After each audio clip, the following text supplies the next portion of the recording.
Dusty, Yeah. I'm going to Magic Mountain this weekend. Goddamn. Yeah. I just went to Universal Studios. My heart lies with Magic Mountain, though. I love Magic Mountain. Yeah, you want to be scared, I just like rides. Like, it's fun. I guess in my regular life, I have so much aversion to being scared that That like is this true. feels like a controlled environment to be scared. Yeah, the security lies in the fact that they will get their balls sued off if one of these things breaks. If you go to a fair and you sue them, they'll just declare bankruptcy and go to Chattanooga next week. Right. You know, They're 2 towns over. yeah, There's no problem. they're Uh nameless. yeah, I there's actually a fair, not a fair, but like a kind of carnival thing in town because of Halloween, right? And there's a Ferris wheel, and every time we drive past where this pumpkin patch thing is set up, I'm like, dude, you couldn't. I mean, you could pay me enough money Yeah, to do it. It'd be a lot more money than you're probably going to want to pay for me to be on a Ferris wheel. really. Yeah. But a fair Ferris wheel. Like if there was one at Disneyland, would you get on it? Yeah, the Disneyland one, Okay. like I like fixed location Yeah. is where I'm at. No, 'Cause, no like, carnies. yeah, because like, dude, anytime you've ever tried to put anything together, there's a screw left, or Mhm. there's something undone, or you're like, well, I guess. And you're the just thing's on standing. so much meth that you can't be bothered. Right. Like, no, I mean for the stuff that I build, I'm on the meth when I do it too. But like, I built a shelf before, and there's been like 2 or 3 pieces, and I'm like, well, I don't know. It looks like the picture. give the So shelf give the shelf a little shake, see if it yeah, the shelf's built. So if that happens on the smallest scale possible, I can't imagine you're lugging this Ferris wheel, from town to town. Something's not going to happen. I don't begrudge the carny for his livelihood. I'm just not getting on the thing. I saw a video the other day online, and this wasn't good to see after I'd already bought my tickets to Six Flags, but it was those rides where there's like a tower in the middle that goes straight up in the air, and everybody sits around the tower thing, and it takes them straight up in the air, and you go down and up and down and all that. Oh You know yeah. what I'm talking about? I saw one where it takes all the people straight up in the air, and then when it did the free fall, there's a couple steps to that. It goes and then it stops, right? Yeah. It didn't stop. Oh. Straight to the ground. It didn't even slow down, Dusty. That's yeah, It bounced, Dusty. the problem is, like, I'm sure that I'm putting my security there falsely anyway. Like when I go to Magic Mountain, I think like, oh, these things have to be like reviewed, and they have to surely be safety inspected, and they were built by engineers and whatever. Like, I'm pretty safe. But then you hear about all the trouble that they have even doing the proper safety checks for planes. And it's like, oh, the X plane company got sued for millions of dollars because they didn't do the proper safety checks, and planes aren't just falling out of the sky. It still works, but it's like, I don't know the last time this this thing was inspected for safety, or they ran velocity tests or whatever they do. Well, like I said, the saving grace is that they will get their balls sued off, right? The thing that scares me, though, about Six Flags specifically, Six Flags Magic Mountain in California, just so everybody knows, that's where I'm going. It is, so it's on what we refer to as the Grapevine, which is Yes. basically, it is the mountainous area. It's a highway where the 5 goes between where we live in the Central Valley and Los Angeles and the rest of Southern California. And it's like basically the thing that separates the Central Valley from SoCal is the Grapevine. And the Grapevine, Dusty, is the San Andreas Fault. Did you know that? I can't say that I did. It is literally the San Andreas Fault. And we built a roller coaster park on it. It should be called Hubris Mountain. It It is indeed Huber's Mountain. In the That's face very, of God. that's very funny. In the Every face time of, I go, yeah, I am on one of the rides and I am like, well, if the big one hits, I am fucking gone. And it's gonna that's be just Andrew that's died riding Riddler's Revenge. yeah. Riddler's Revenge is a good one though. It is a sick ride. That's a that'd be a fun one to die on if you're gonna die. That one's interesting because you're sitting on like a bicycle seat and you're strapped in and you can like adjust the height of your seat, right? Yeah. And I went when I was in high school and I was like, it'd be cool because they go, locking Uh, seats in 3, 2, 1. right. Oh, And you're doing bits. You're doing bits on the roller coaster. I jumped. I jumped, Uh-huh. Dusty. So Yeah. my feet were hanging, not touching the platform. And I said bicycle seat. Yeah.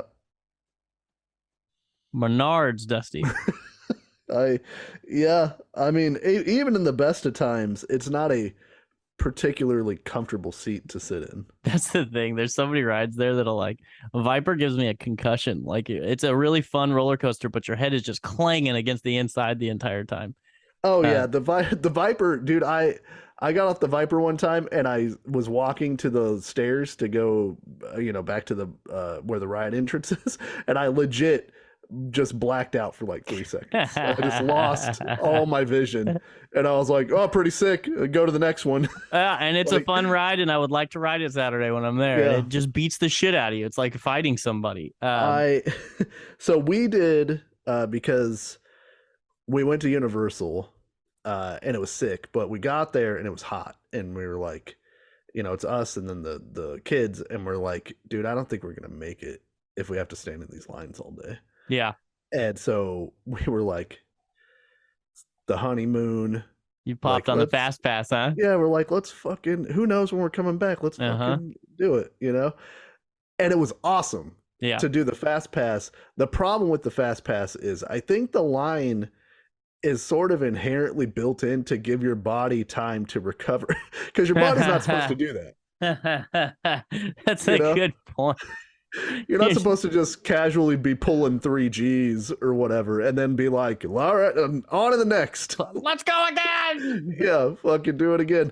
The best ride at Magic Mountain for me, bar none, for all the flips and all the whatevers that the other ones offer, the champ is still Goliath. Goliath fucking rocks. That's the best ride in the world. It's fun. It just, dude, that drop ruins me, Dusty. Dude. You want to see a bad picture of Andrew, and a lot of them exist. Yeah. The picture from Goliath is always like, oh my God, Stephen Hawking was on this ride and I didn't see him? I thought he'd been gone for a while. You're pulling the most G's that you can. And I was on Goliath one time and it got stuck, like going up. And that's my biggest fear, roller coaster related. I have other fears, but when I'm at the park, I always listen whenever you're going up the thing to the chain link as it goes, like I could hear if there was a mechanical problem. I think your coupler's broken. Yeah, that one doesn't sound the same. He's got a wrench. So we were going up. So the ride hadn't started yet, but we were going up, and then all of a sudden it stalled, and we were like, okay, and I think it was at a Fright Night, so it's at night, which is aesthetically very. I'm so fucking jazzed to ride roller coasters at night, bro. It's a lot more fun, but the problem is, I was like, people know we're up here, right? Like, they know that, they know what's happening. They're just gonna send the next one. So guy comes up and he's like, hey, something happened. So, we got to fix it. And they fixed it. And then they backed our trolley back down to the starting ramp. And they were like, all right, let's fucking go. And I was like, you don't want to do a test one?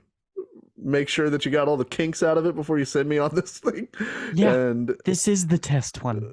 Push the button. That'd be fucking hilarious. Yeah. When you get to hell, tell them Itchy sent you. Yeah. Now, how are you going to deal with the haunted houses? Because I feel like people trying to jump out at you and shit that's going to be a problem for you. Somebody's getting fucking pile driven. Yeah. Pile driver. Because you don't like loud noises and you don't like abrupt movement. Oh man, abrupt sounds. I didn't even think about that. I might have a nervous breakdown. But I did punch a man in a haunted house when I was like 8. It was a home haunted house. Like my friend, girl had actually, she was a girlfriend. I had 2 girlfriends this night, by the way. Oh, Best friends. look and they at both you. knew about each other. Yeah. And they were like, oh, so you didn't even have to do the sitcom thing where you throw on like a different shirt and No, run man. across the dance. I was a fucking polygamist, 8 years old polygamist. They both were like, and when I was leaving, they're like, Andrew, come here, I got to say something to you. And then they went in like they were gonna whisper and kiss me on the cheek and ran away. And then the other one did it. Yeah, it was great. But that was the height. That was the height of your love. Yeah, never kissed a girl again. But then a lot of dudes though.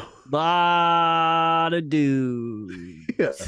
Which hey, have you seen me lately? But so she had a Halloween party. They had a haunted house at the thing with like, the haunted houses with like trash cans on the wall. Trash bags on the walls and shit.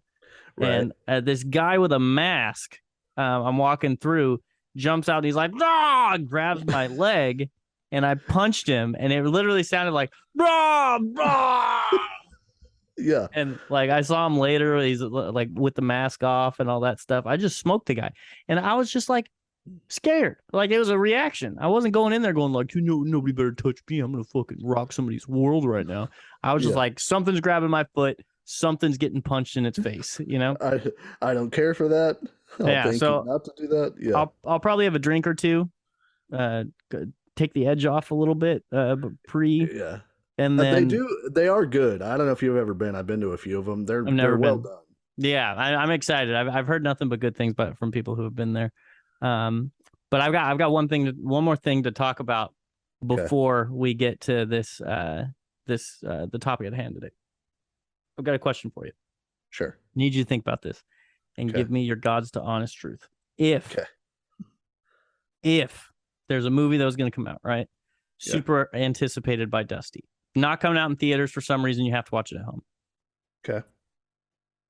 You get yourself all situated. The Big Lebowski 2 comes out. The Bigger Lebowski, right? Okay. Biggest Lebowski. Yeah. So you're sitting down with your popcorn. You want to set the whole thing up so it's the best movie experience possible. You sit down. You've got all the lights off.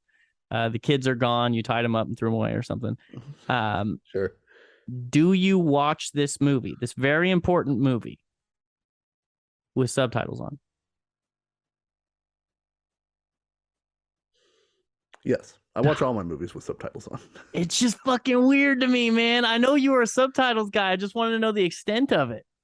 Well, I could tell you why. Well, no, I could tell you why. Mm-hmm. And I think that, like, I don't begrudge anybody for the reasons that they do it, but I think I have a legitimate reason, which wax is in your ears.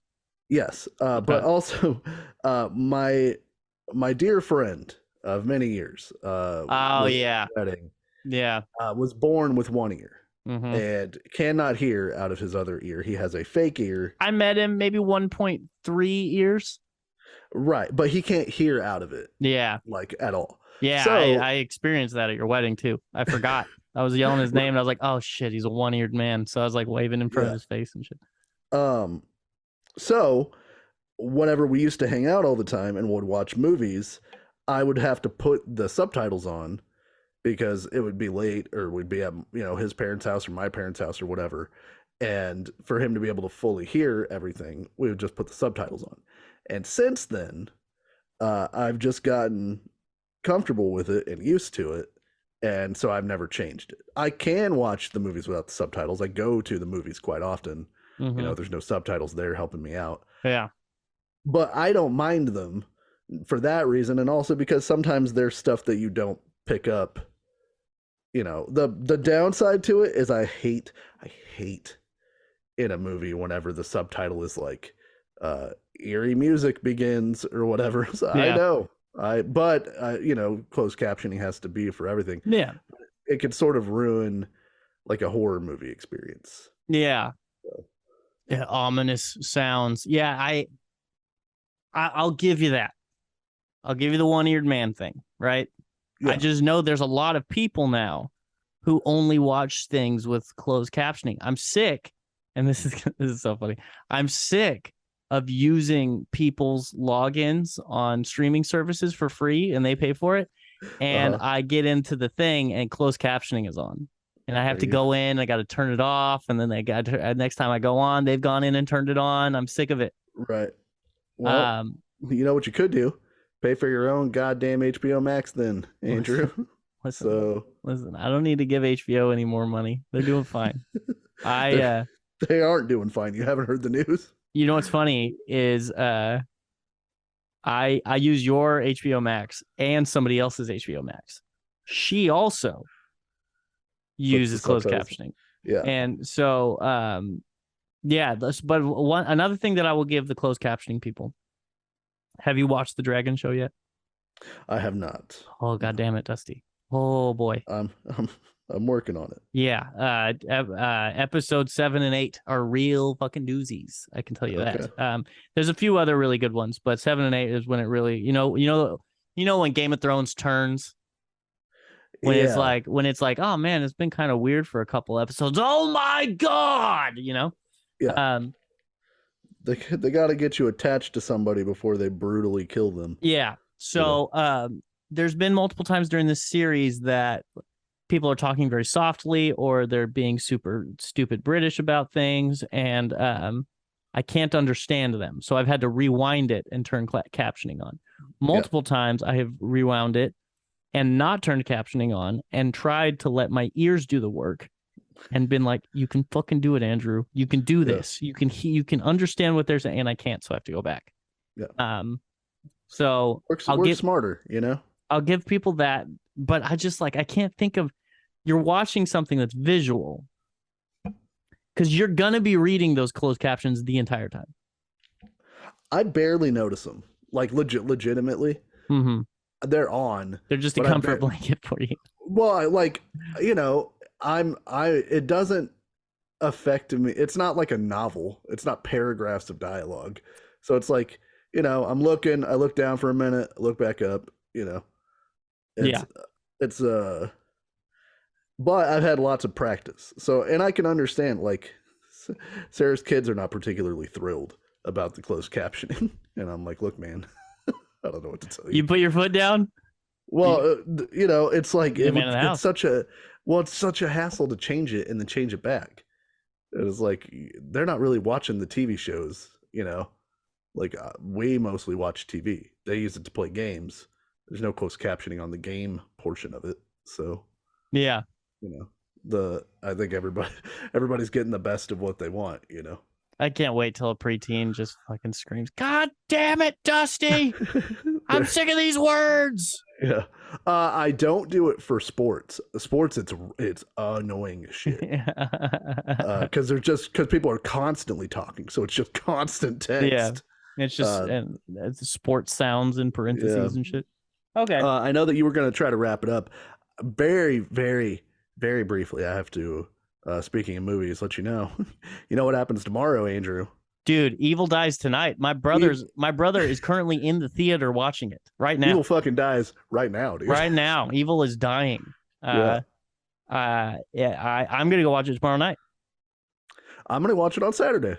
Dude, fuck yeah! I can't wait. I can't wait to find out whether or not Evil dies. I can't wait to find out how much my brother loved it. It's not whether or not he loved it. Right. Just how much he loved it. I bet Evil doesn't die. I bet at best Evil has a draw and a rematch the next week. They might. We gotta build heat. Did you watch the end of The Sopranos? Do you know how The Sopranos ends? Yes. They might Tony Soprano, Michael Myers. The balls. Yeah. I need mask off. That's confirmed Michael Myers. I hope it's Mike Myers. Yeah, before I'll go with it. Also, it's just very funny. I like these new Halloween movies, but at a certain point, Michael Myers drives in one of them, and it's just very funny to imagine Michael Myers driving. I watched the original in 1978 one because we did the radio event with it. Went off like gangbusters, by the way. Congratulations. Thank you. Michael Myers drives in that movie. Yeah, it's just very funny to imagine. In the mask.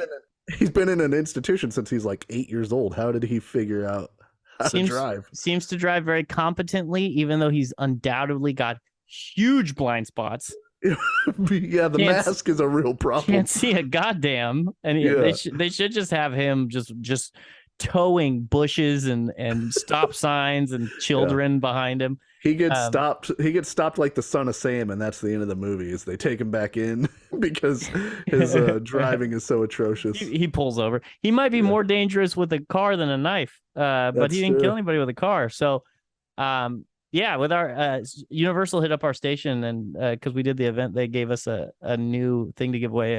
It's a poster signed by Jamie Lee Curtis. Ever heard of her? And the director of the movie. Okay. And two of the actresses. Who cares? But yeah, we're giving that away today. That's cool. But yeah, I bet maybe Evil dies and these guys are done with the Halloween movies, but they will undoubtedly reboot the Halloween movie because it's so good. That original Halloween movie is just too good. It's so good, and Jamie Lee Curtis was amazing in it. She really was the perfect person to play her character. Halloween 2 also pretty good. I don't know how much you're going to go into it, but like 1 and 2 are worth watching. I think I watched 2. Yeah, because Halloween 2, it's like the same night Michael Myers escapes, and then it's just a continuation of the first movie. Yeah, I think I saw that. But that one's pretty good. But in any case, Evil fucking dies. But you know what lives? Heat, Andrew. Heat lives. Heat lives. They live. Heat lives. So I demand we drop the theme song.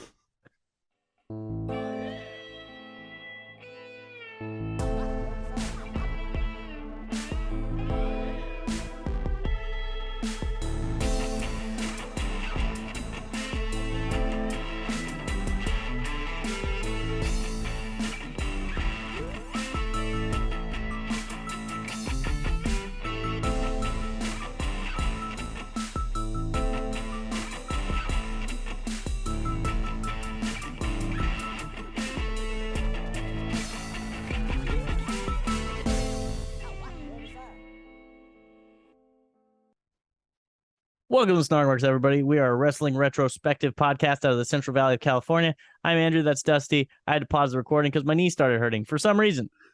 Like I'm on a treadmill doing this or something. I don't know. I'm only 32 years old. I'm a broken man. But anyway, follow us on the socials at SnarkMarksPod on Twitter and on Instagram. Dusty's on Twitter at SnarkMarkD. I'm on Instagram at Andrew Rydell. Check it out. I'm a radio star. I've had a very successful one-night showing of a movie from 40 years ago. Yeah. I met Ice Cube. Oh, that's right. You did meet Ice Cube. Suck it, Dusty. But check out our YouTube. I've been putting the episodes on there. Give us a subscribe. Give us a thumbs up. I guess the bell helps because all the fucking YouTubers talk about it. Whatever. I'm hoping to put more content on it, but I'm busy as shit. So I have a girlfriend, despite rumors of my homosexuality. Mostly perpetrated by you. Yeah, I call myself. Yeah. So I'm a twink, Dusty. So we have been in wrestling circles a lot lately. The one hot topic has been the Tales from the Territories. Which is a kind of a spin-off of Dark Side of the Ring, right? From Vice, which used to be a really cool website. And then so this was so it's basically a bunch of old heads from wrestling sit at a table and they tell war stories about the road and all that shit. And they do the Dark Side of the Ring, like super dark shadowed dramatizations of them, so you don't have to get guys that look exactly like them. You just need the same sideburns and haircuts. That Macho Man is a problem, but we'll get to him. The Macho Man part's hilarious though, just because one thing made me really laugh. This particular episode is about the Memphis territory. It's called Where Wrestling Was Real. Yes, when wrestling was real. Where wrestling was real. I've got it on my fucking screen right now, Dusty. Oh, I thought it was hey. Do you want me to cut that from the episode? I can do it if you want me to. No, Palo Driver. Palo Driver, bro. Television.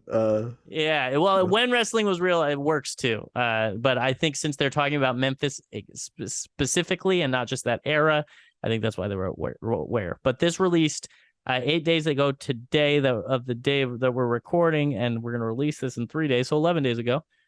And you know what, Dusty? You know what I was really excited to see? What's that? Goddamn Double J Jeff Jarrett right there, front and center, right in the table. Yep. That's yeah, so this is produced by the same guys who did Dark Side of the Ring, and also produced by The Rock and his ex-wife, who was his producing partner, which is an interesting arrangement, but you know, who am I to judge The Rock? So I bet Rock has good. I bet he has good breakups. I bet they're magnanimous. You know. What? It's funny, like, and I don't think this is wholly inappropriate because people make documentaries about things that they were not involved with all the time. But The Rock never wrestled in territories, right? No, but his dad did. I think he's got a love of like, and his grandma ran a promotion, Polynesian Pro, which they have an episode that they're gonna do on that. Oh, Hawaii. That's cool. Yeah, so it's like Bill Simmons made the Andre the Giant documentary, and all he does is write things, you know? Right. He just likes Andre the Giant. So yeah, I was interested to see what this was. We have a panel of Jeff Jarrett, and I just want to double check. That's JARRETT. Jerry Lawler, Dutch Mantel, Jimmy Hart, and Jerry Jarrett. And just for the record, correct me if I'm wrong, Andrew, Jerry Jarrett is JERRYJARRETT.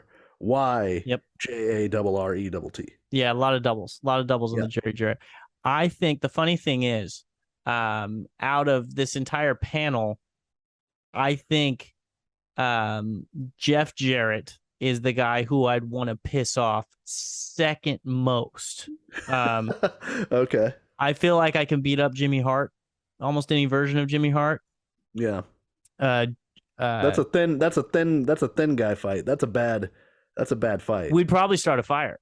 Yeah. Well, that's a brutal fight because like big guys, they get gassed fast. Yeah. But like little guys are spry. Like somebody's got to lose an eye before you'll call it off. Yeah, you know? And we can't really hurt each other that bad, so it's gonna last a long time, you know?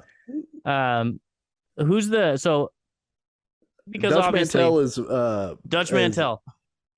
That dude rips every limb out of my body, right? Sure. Jerry Jarrett literally DI'd a man. Yeah. And Jerry the King Lawler, in almost any version of him, beats the ever living out of me.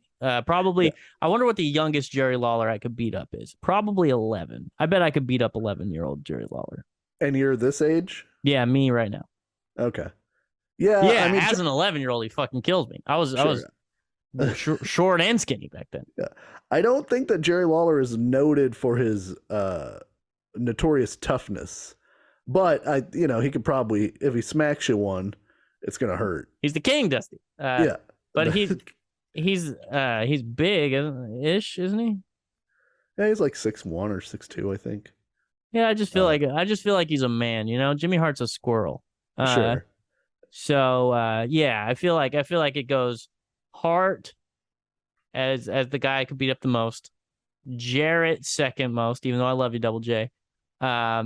Who's third most?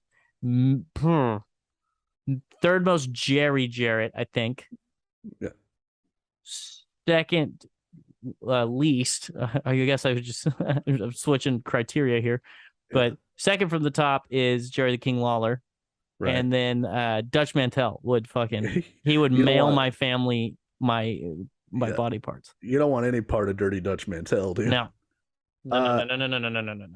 So I think they sort of have Jeff Jarrett running point on this thing because he doesn't really tell any stories, but he just kind of points out to each guy like, oh, hey, didn't this happen to you? Don't you have a fun story about this? And I would like to see the raw recordings of this because like this is a pretty enjoyable conversation to listen to. Mm-hmm. And I bet there's a bunch more stories that they didn't put in the episode just for length. You know, Jeff Jarrett was like the Byron Allen I don't know if you ever saw Comics Unleashed back in the day, but Byron Allen was this comedian and a TV presenter who had a TV show called Comics Unleashed, and Norm Macdonald tells the same exact story. So I've just heard it a million times. Comics always talk about it, where like he always would just set your bits up for you instead of trying to have a normal conversation. So he'd be like, so Norma, I hear you're getting older. Right. Well, it's like any talk show host's bits, you know, like, do you like to travel? I hear you like to travel. Where'd you last go? And it's like, you know, it's on the little card. Yeah. Like, here's my three interesting stories of my most recent time somewhere. Are you a fan of Christopher Walken? I heard you might be able to do an impression of him. Right. So this episode is for the Continental Wrestling Association, later known as the Championship Wrestling Association, which is a promotion that was ran by Jerry Jarrett. But generally it is referred to as the Memphis territory. So, yeah, I didn't even know it had a name.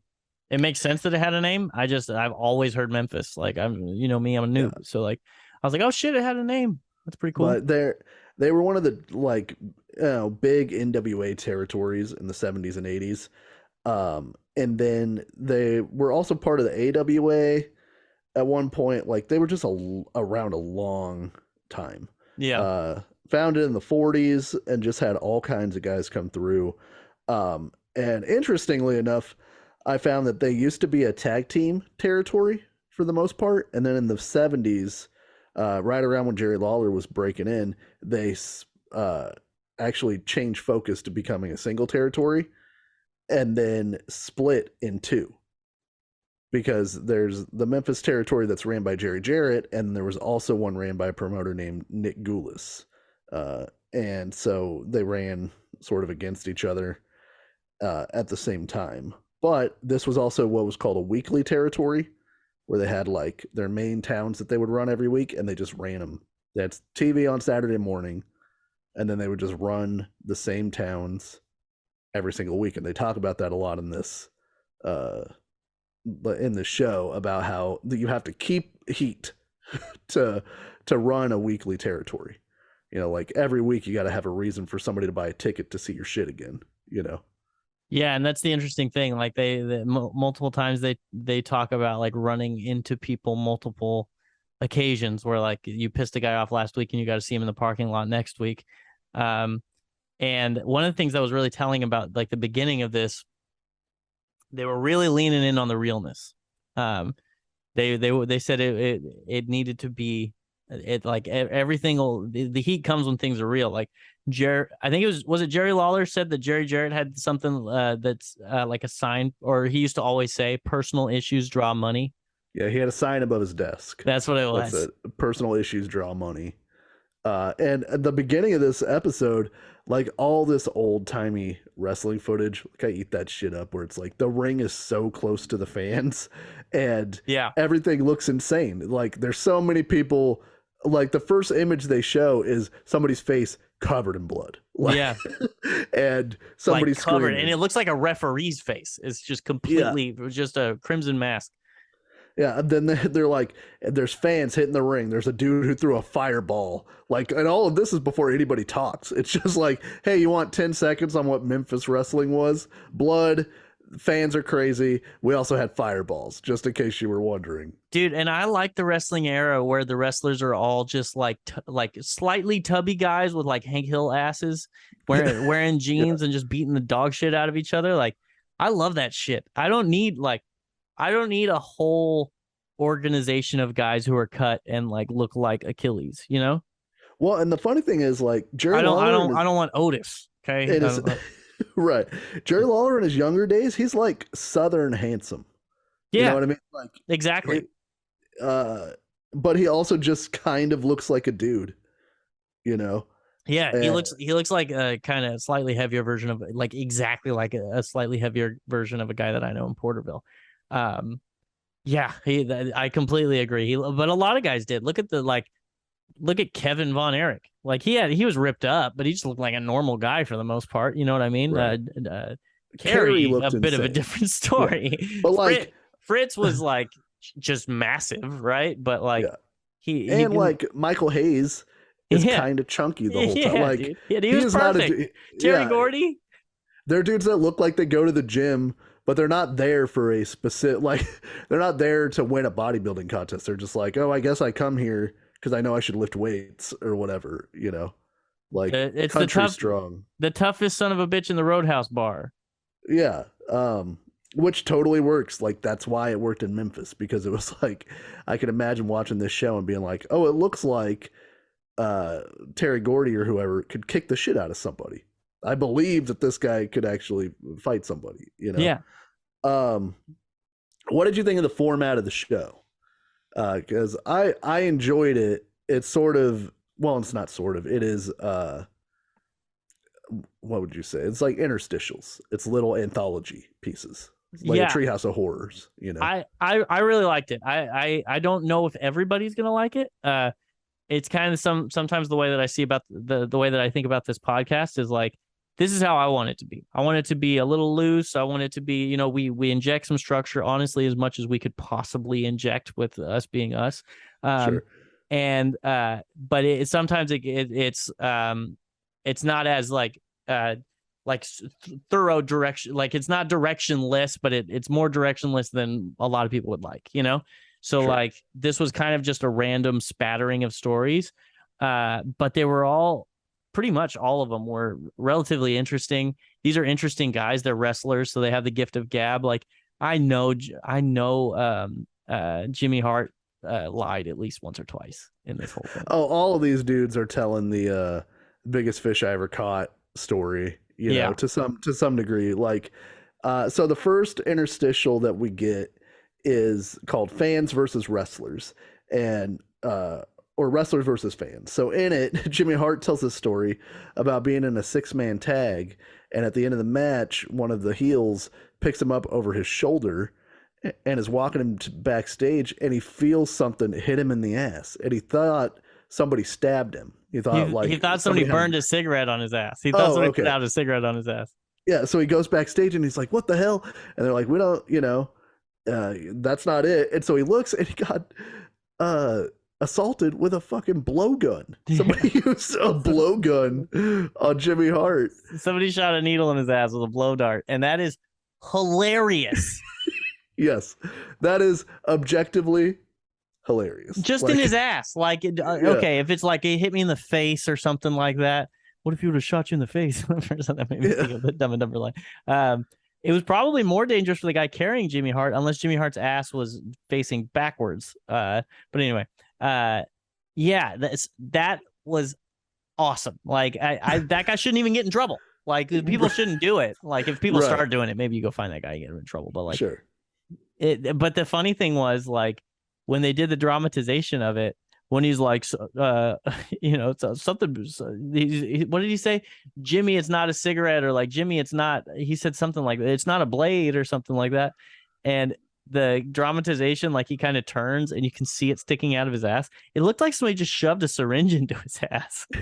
Yeah. I don't know, like, what blow dart technology was in the mid 70s, but, he's also upset because he bought these tights that were like 2 sizes too big. And so he's like, well, I kept using the tights because, you know, it didn't rip a hole in them. Yeah. So I didn't have to waste my money on that. I did have to go get a damn tetanus shot, use part of my payoff to get.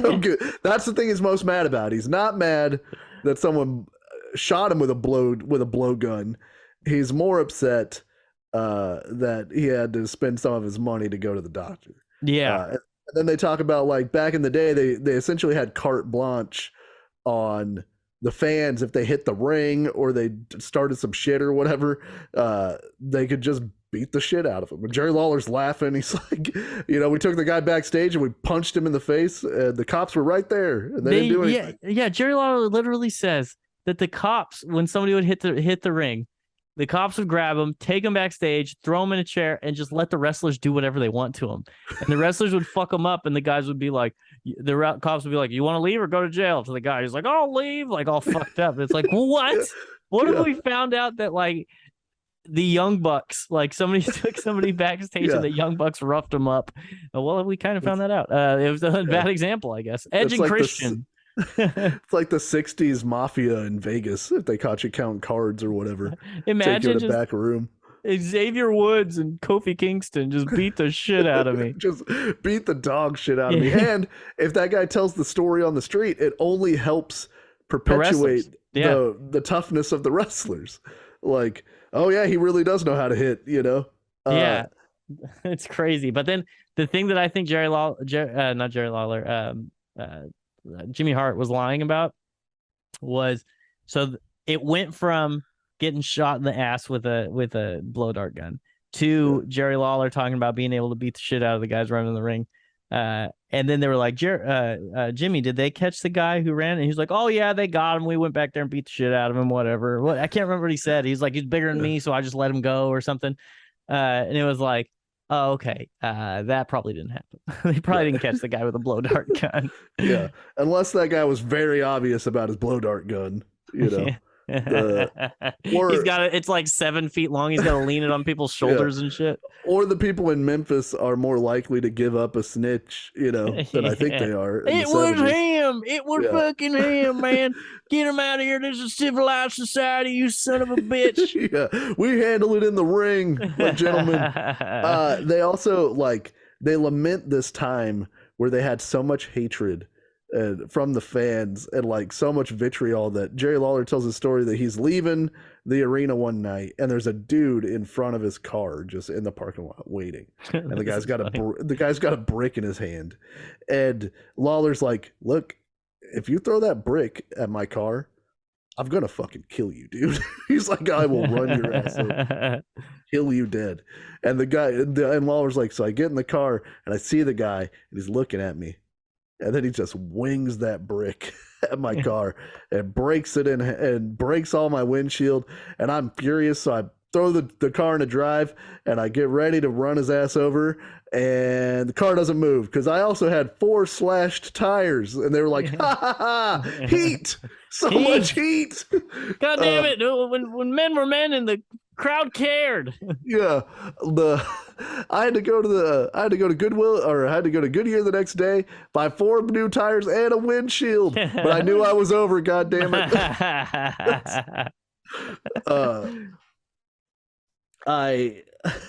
It's very funny to me. And I think, you know, that I think is a real story. I don't think that's a Lawler embellishment story. No, I believe that type of stuff. Like, I believe pretty much all this stuff. It's just like the way that the Jimmy Hart thing went, it seemed like he was like, oh yeah, sure, that happened, and then Superman showed up. Sure. Next we have Jerry Jarrett, who, by the way, still looking pretty good. Dude, that was actually my next note too. He's 80 years old. He looks better than my dad. My dad is 63. Yeah. Yes, he'll be 64 in February. He does not. He looks like he's a good 7 or 8 years older than Jerry Jarrett. Yeah, Jerry. He's still got a full head of hair. He could still like articulate and tell these stories. He doesn't have old man like mouth. You know, he looks like, I don't want to be mean, but you know what I'm talking about. I love how you just settled on mouth. He doesn't have old man mouth. You know. Well, you know. No, you're right. You're right. Yeah. You're right. There's no shakiness there. He doesn't have like weird bruises on his everywhere. He looks like he's in his 60s, and he sounds like he's in his 60s, and he doesn't look that much older than Jeff. No, it's crazy. Good for him. But I seem to like him too. I think I like Jerry Jarrett.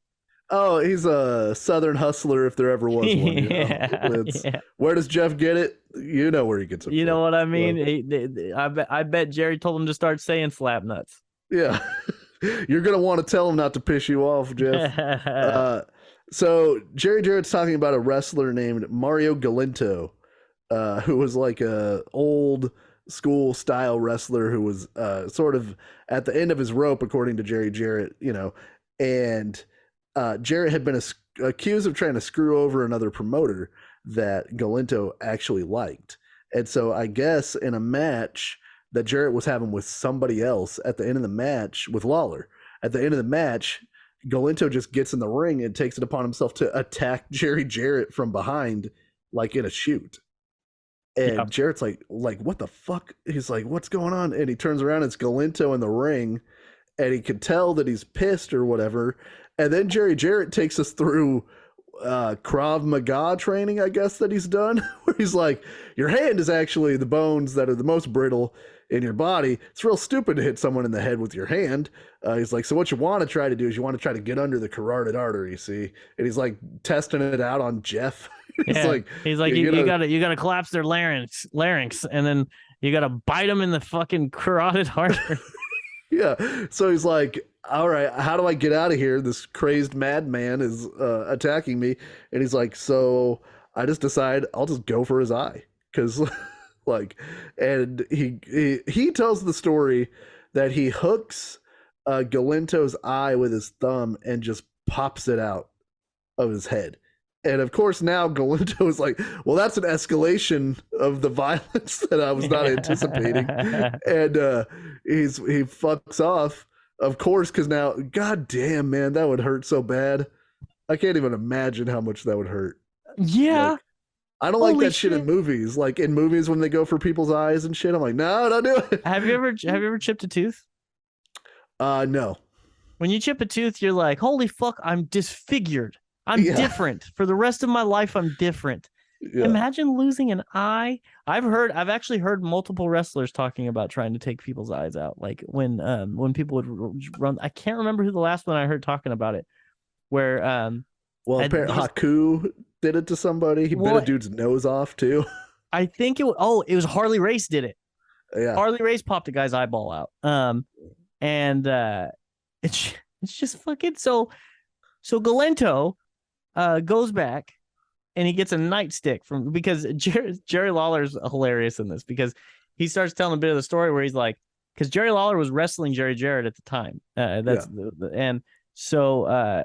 think Lawler's a heel here. Yeah, and Lawler helps like chase off Galento, and then he's like, oh shit, I have to maintain kayfabe. I just protected the guy I was wrestling. So I went straight on TV with a microphone and was like, I don't need any help to fuck up Jerry Jarrett. Yeah, like only I kick Jerry Jarrett's ass. No one else but me. And, I also like in the show, they do the dramatization where they rip out Galento's eye, and then that's the break spot. The story I know gets crazier from here. You thought the eye was the crazy part?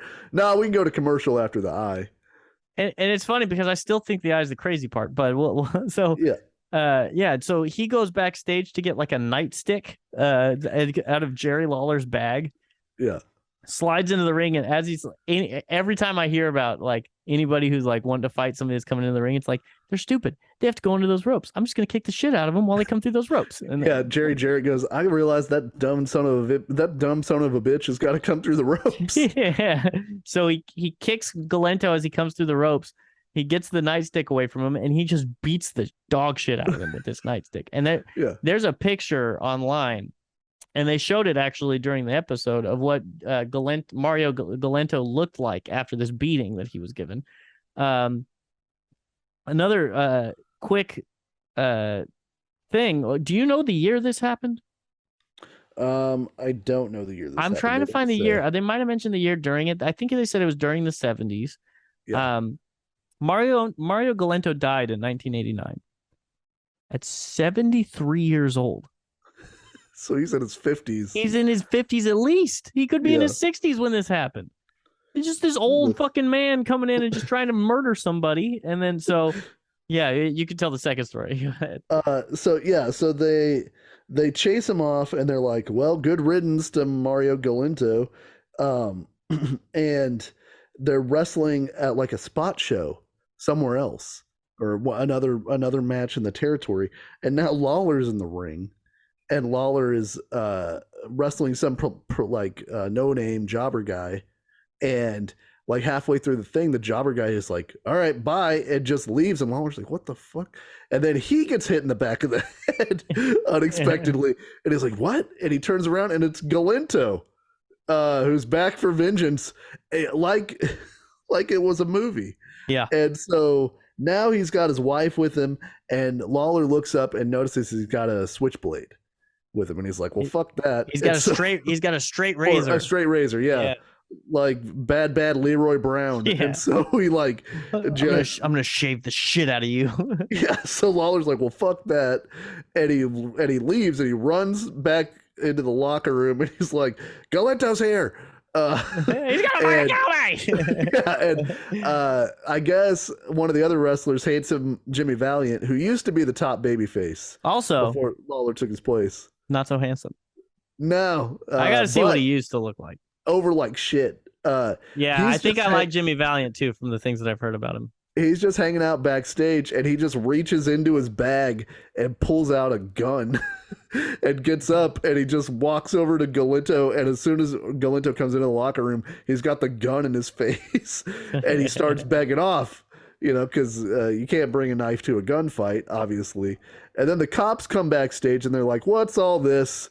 And they just see a dude with a gun pointing it in the face of another man, and they're like, I can't have this. And so everybody goes to jail. Yeah, the one thing I don't understand is why Lawler went to jail. You know. I guess they were like, we'll take everybody in and figure out whose fault this is. Yeah. Jimmy Valiant, by the way, when he got like older, like he's probably dead. Like probably when he got like way old, he looked like Lars Ulrich's dad, some kind of monster. By the way. Yeah. And so after everybody gets arrested, they're like, we just never saw Mario Galento again. He never came back. And that's the end of that story. Yeah. Guy loses an eye, gets the shit kicked out of him, tries to get revenge, gets a gun pulled on him, and then disappears into the night. The 70s, baby. I got to do more research into this. There's a thing that says 1974 when Mario Galento exposed the business. He did like an interview from 1974. Yeah, he had gotten a lot of heat for doing that interview because he had burned like his bridges, and he was like, well, fuck it, I'll make a couple bucks doing this. And then I think they got into a backstage fight, and that might have been partially what led to this whole incident. Fucking goddamn Mario Galento. He looks like a pirate ass looking motherfucker. He looks like a pirate or conquistador. Lawler. Jim Cornette says that Jerry Jarrett didn't actually pull his eye out, and put it on the mat like they talk about in this story. But I assume that he gouged his eye hard as shit because he had cuts like from the picture they showed. His eye's swollen shut, and there's like claw marks around his eye. Yeah, his eyes fucked up, and yeah, that's another thing because like. The show depicts the eye as like laying on the mat. And I can't remember, did Jerry Jarrett say the eye was laying on the mat? I don't think he said that. I think he said he pulled it out. Yeah, because towards the end of the thing when they were like, he was like, well, I've heard that he died with one eye. And it's like, well, if you said that the eye was on the mat, I'm pretty sure the guy died with one eye. Right. They're not putting it back in afterwards, Yuck. Like that's some Kill Bill shit where you snatch the eye out of somebody's head. What is this, Pirates of the Caribbean? Did you say Caribbean or Caribbean? I say Pirates of the Caribbean. It's always the Caribbean after Pirates of the Caribbean, but I'm going to go vacation in the Caribbean. Right. I think that's the delineation. That's how it works. So then they talk about like, okay, Memphis wrestling, we're based in reality. People want to believe what is happening is really happening, but after you do so many angles, you have to up the ante to get people coming back. And so they show briefly the angle where Eddie Gilbert runs Jerry Lawler over with his car in the parking lot. And they're like, occasionally we cross the line whenever it came to things that we depicted on the TV show. And we would get a lot of like blowback because apparently like every switchboard in Memphis lit up to the police being like, they just fucking killed Jerry Lawler on TV again. Yeah, they ran him over with a car, and Lawler takes a hellacious bump off of this fucking car. Yeah, dude, it was rough. Like, he helicoptered. Yeah, like he was certainly hit by a car. Like you could say it was depicted correctly. And then we get a little segment on Joe LeDuc, who's a French Canadian axe or lumberjack strongman. I think I love Joe LeDuc. Yeah, well, because they sort of had a Monster of the Week kind of thing for Lawler both ways. So like one of the big angles that they ran in the 70s was Jerry Lawler as a babyface versus Jimmy Hart's first family of wrestlers, and Jimmy Hart would just bring new wrestlers in all the time to wrestle Lawler. And then whenever he's a heel, it's kind of the same thing.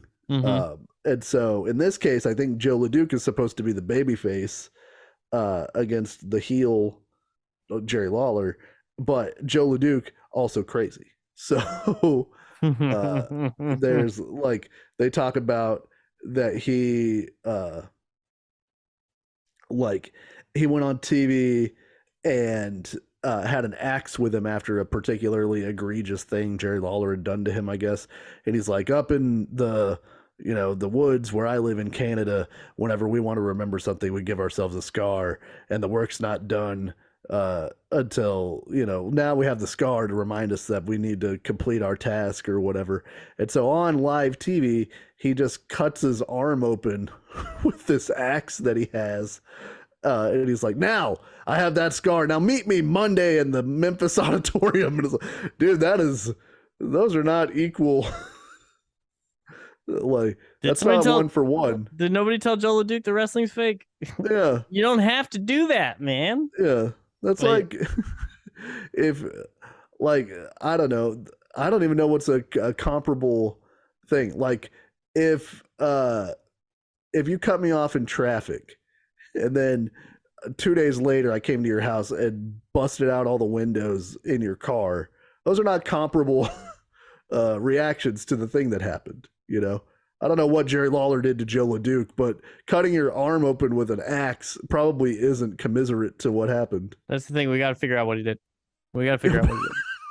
What could he have done?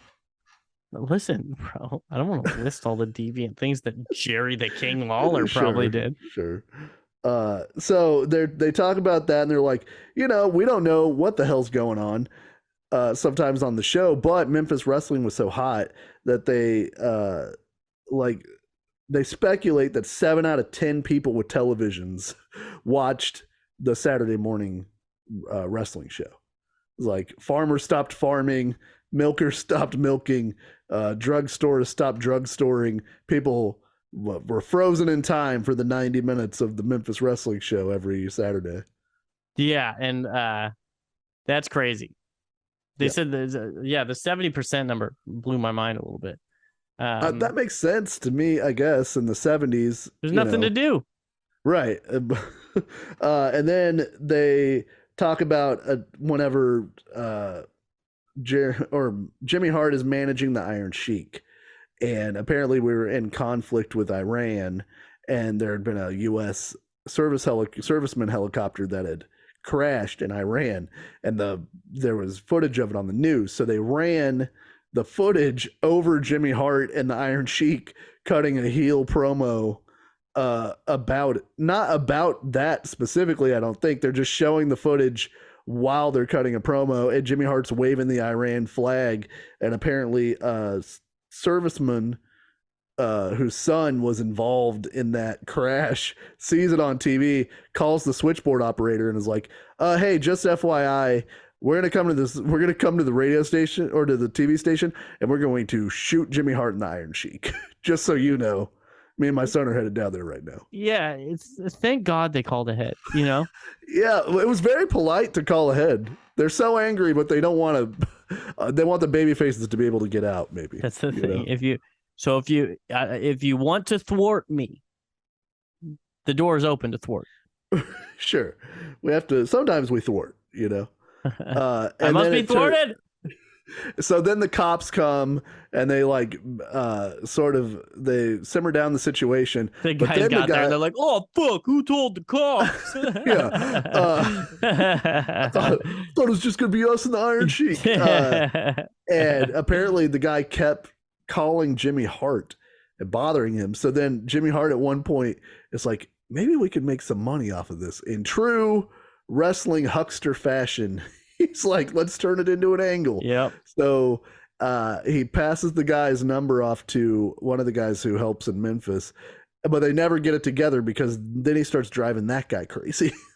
Well, yeah, and because Jimmy Hart didn't really want to fight him. That was the way that Jimmy Hart could get rid of him.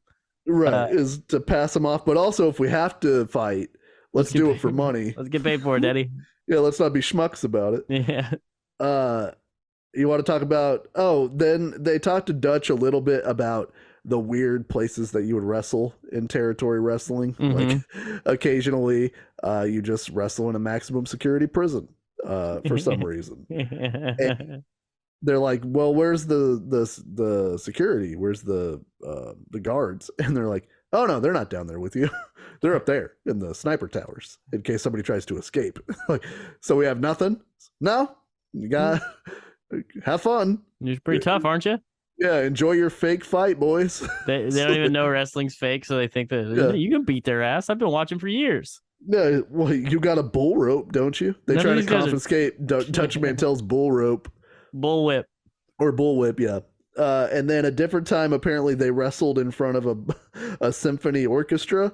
Yeah. But wrestlers never don't take the opportunity for a good sight gag when they get it. You know, he takes the bass drum of one of the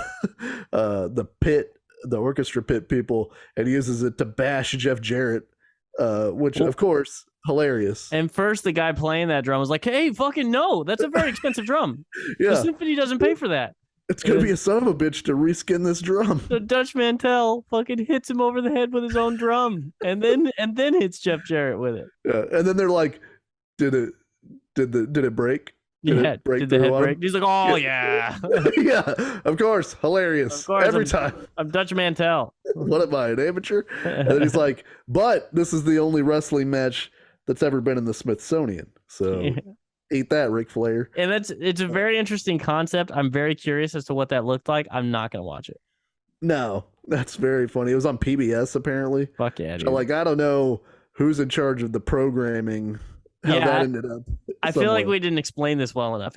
So apparently there was an orchestra show. Everybody there showed up for an orchestra. Yep. An orchestra. And for the final number, the curtain moves or some shit. And there's a wrestling ring there, and it comes up from the floor, dude. Is that what they said? Yeah. And Dutch Mantel and Jeff Jarrett are going to wrestle a match, and so the band is like trying to follow all the wrestling moves, and like when we're building heat, they're building heat, and like all this shit. It's crazy. It's a wild idea. But then at the end, he's like, "But by the end, we had him. Ladies and gentlemen, we got him." And him and Jeff Jarrett might as well have done the like low five with squiggly fingers. Yeah, they're so then we talk about how do you pass the time? You're in a driving territory. It's like 500 miles a week round trip. You're in the same towns, but it's a monotonous lifestyle. So what do? You got to fuck with your friends. Why? Oh, of course. Why wouldn't you? Yeah. So they call Jackie Fargo the master of the rib. And then they tell a story about how Jeff Jarrett and Tojo Yamamoto are going to get one over on Jackie Fargo. And they're going to put Tiger Balm in his clothes, which is classic, hilarious prank. In his pantaloons. Yeah, in his undergarments and pantaloons. Yeah. That's a classic bit. Look, man. Yeah, I mean, it's not where you want Tiger Balm to be. Yeah. Have you ever worn Tiger Balm? No. Oh, God damn it. Does it not smell good? Yeah. I've had Icy Hot, and I don't think Icy Hot's gross, too. Very similar. Yeah. So, you don't want it on your gonads. Yeah. So, Lawler was Jackie Fargo was his mentor. So, he sees Jeff Jarrett and Togo doing this to Jackie Fargo, and he's like, "What am I gonna do?" It's like, "I can't let him do this to my guy." He's like, "But do I tell?" And he's got this internal debate, and then ultimately Jerry Lawler snitches on Jerry Jarrett and Tojo, and Fargo's like, okay, you sons of bitches. So then he takes the Tiger Balm and he puts it all over their shit. And when they come backstage from their match, Jackie Fargo's selling it. He's like, "Oh, it's a little warm. What's going on?" And they're laughing and laughing. And then on their way home after their match, the real incident. Yeah. So it's a good old fashioned gotcha back. Yeah, it's a classic switcheroo, you know? Yeah. And they have to pull over to the side of the road and strip down and put their wrestling clothes back on. And then they're like, we're going to go kick the shit out of Jackie Fargo for doing to us what we were going to do to him. How dare he do that to us? That son of a bitch. I didn't know he'd stoop so low. Yeah. And so he like, and they go to a bar that Jackie Fargo's co-owner of, and then he's not there. Because of course he's sly as shit. He's like, you know, he made it. They're like, you just missed him. He was just here. And so they're like, Fargo, next time. But I don't want Tiger Balm in my stuff, and I wouldn't do it to somebody else. That is funny. It is funny. It's not mostly harmless. It's not that bad of a rib. I hate saying rib, but it's like some pranks are over the line, shouldn't be done. Horrific, terrible shit. That stinks. Not that bad. Yeah. Mr. Fuji, there's a long-standing rumor that Mr. Fuji once kidnapped, cooked, and ate and fed another wrestler his dog as a rib. But there's no confirmation to that. But get it? Yeah, you ate your dog. You're your dog. Isn't that a funny son rib? Of a bitch. There is confirmation to a different one, which was Mr. Fuji took the entire engine block out of one of the other wrestlers' cars. Yeah, I've heard It's that. very funny. That's really funny. Our mutual friend that we have, this one's pretty mean, but he was in a prank war with a guy in high school. This is when our friend and I started really becoming friends, and the guy he was in a prank war with was Mormon, and the Mormon guy pranked our friend twice in a row without bringing one back. He crossed the line, and I can't remember what the second prank was, but it was a pretty good one. So our friend takes the guy's car. What did he do? I think he took the wheels off his car and put it out like at our parking lot, facing the street, like a really busy street, and like on cinder blocks, and wrote on the windshield, "Honk if you hate Jesus." That's a rough one. I heard about that was the craziest shit I've ever. I couldn't believe he did that. Yeah. Apparently, Mr. Fuji paid to have the guy's engine put back in the car afterwards. Yeah, our friend wasn't so courteous. Right. So, for the record, Tiger Balm, take the engine block out. Funny. I'm for him. Cook somebody's dog. Not funny. And don't Scott Tinnerman somebody. Yeah. So the other ribs that they want to talk about are Jerry Lawler ribs Kamala, who's driving a fancy new car, and apparently Lawler had a blue light on his car that he would use to rib the different wrestlers. And he sees Kamala blow by him on the interstate. So he's like, okay. So, or he blows by Kamala, I think. So he knows Kamala flew by him going way fast. And then Lawler said that he got ahead of him. Yeah. So maybe he did. He caught up to him and got ahead of him, and then pulled off the road and waited for Kamala to pass him, and then pulled him over and was like, on a megaphone or whatever, just being like, "Get out of the car, put your hands on your head, walk backwards slowly to me." And the best part of this rib is whenever he gets to Lawler, Kamala looks over at him and just goes, "Oh, Jerry," which is my favorite part. Lawler delivered it pretty well too. And Lawler said that he had just wrestled Kamala and he got blood, and he had a bunch of bandages on. And when he was yelling at Kamala to back up, he was laughing so hard that he like popped the bandages, and he was just bleeding all over his face as he's yelling at him. Yeah. There's also a funny story of so they came up with this gimmick of Kamala, the Ugandan giant cannibal from the deepest, darkest Africa. and they give it to this guy who'd been like a preliminary wrestler because they're like, hey, we can build up a new heel, we can get some gates out of him with Lawler. So they have him dress in like a loincloth and no shirt, and then they had Lawler, who's a pretty good artist, paints stars on his chest and then like a half crescent moon on his belly, and he would do that for him like every night. And I guess one time Kamala asked him like, hey Jerry, why are you always painting a banana on my stomach?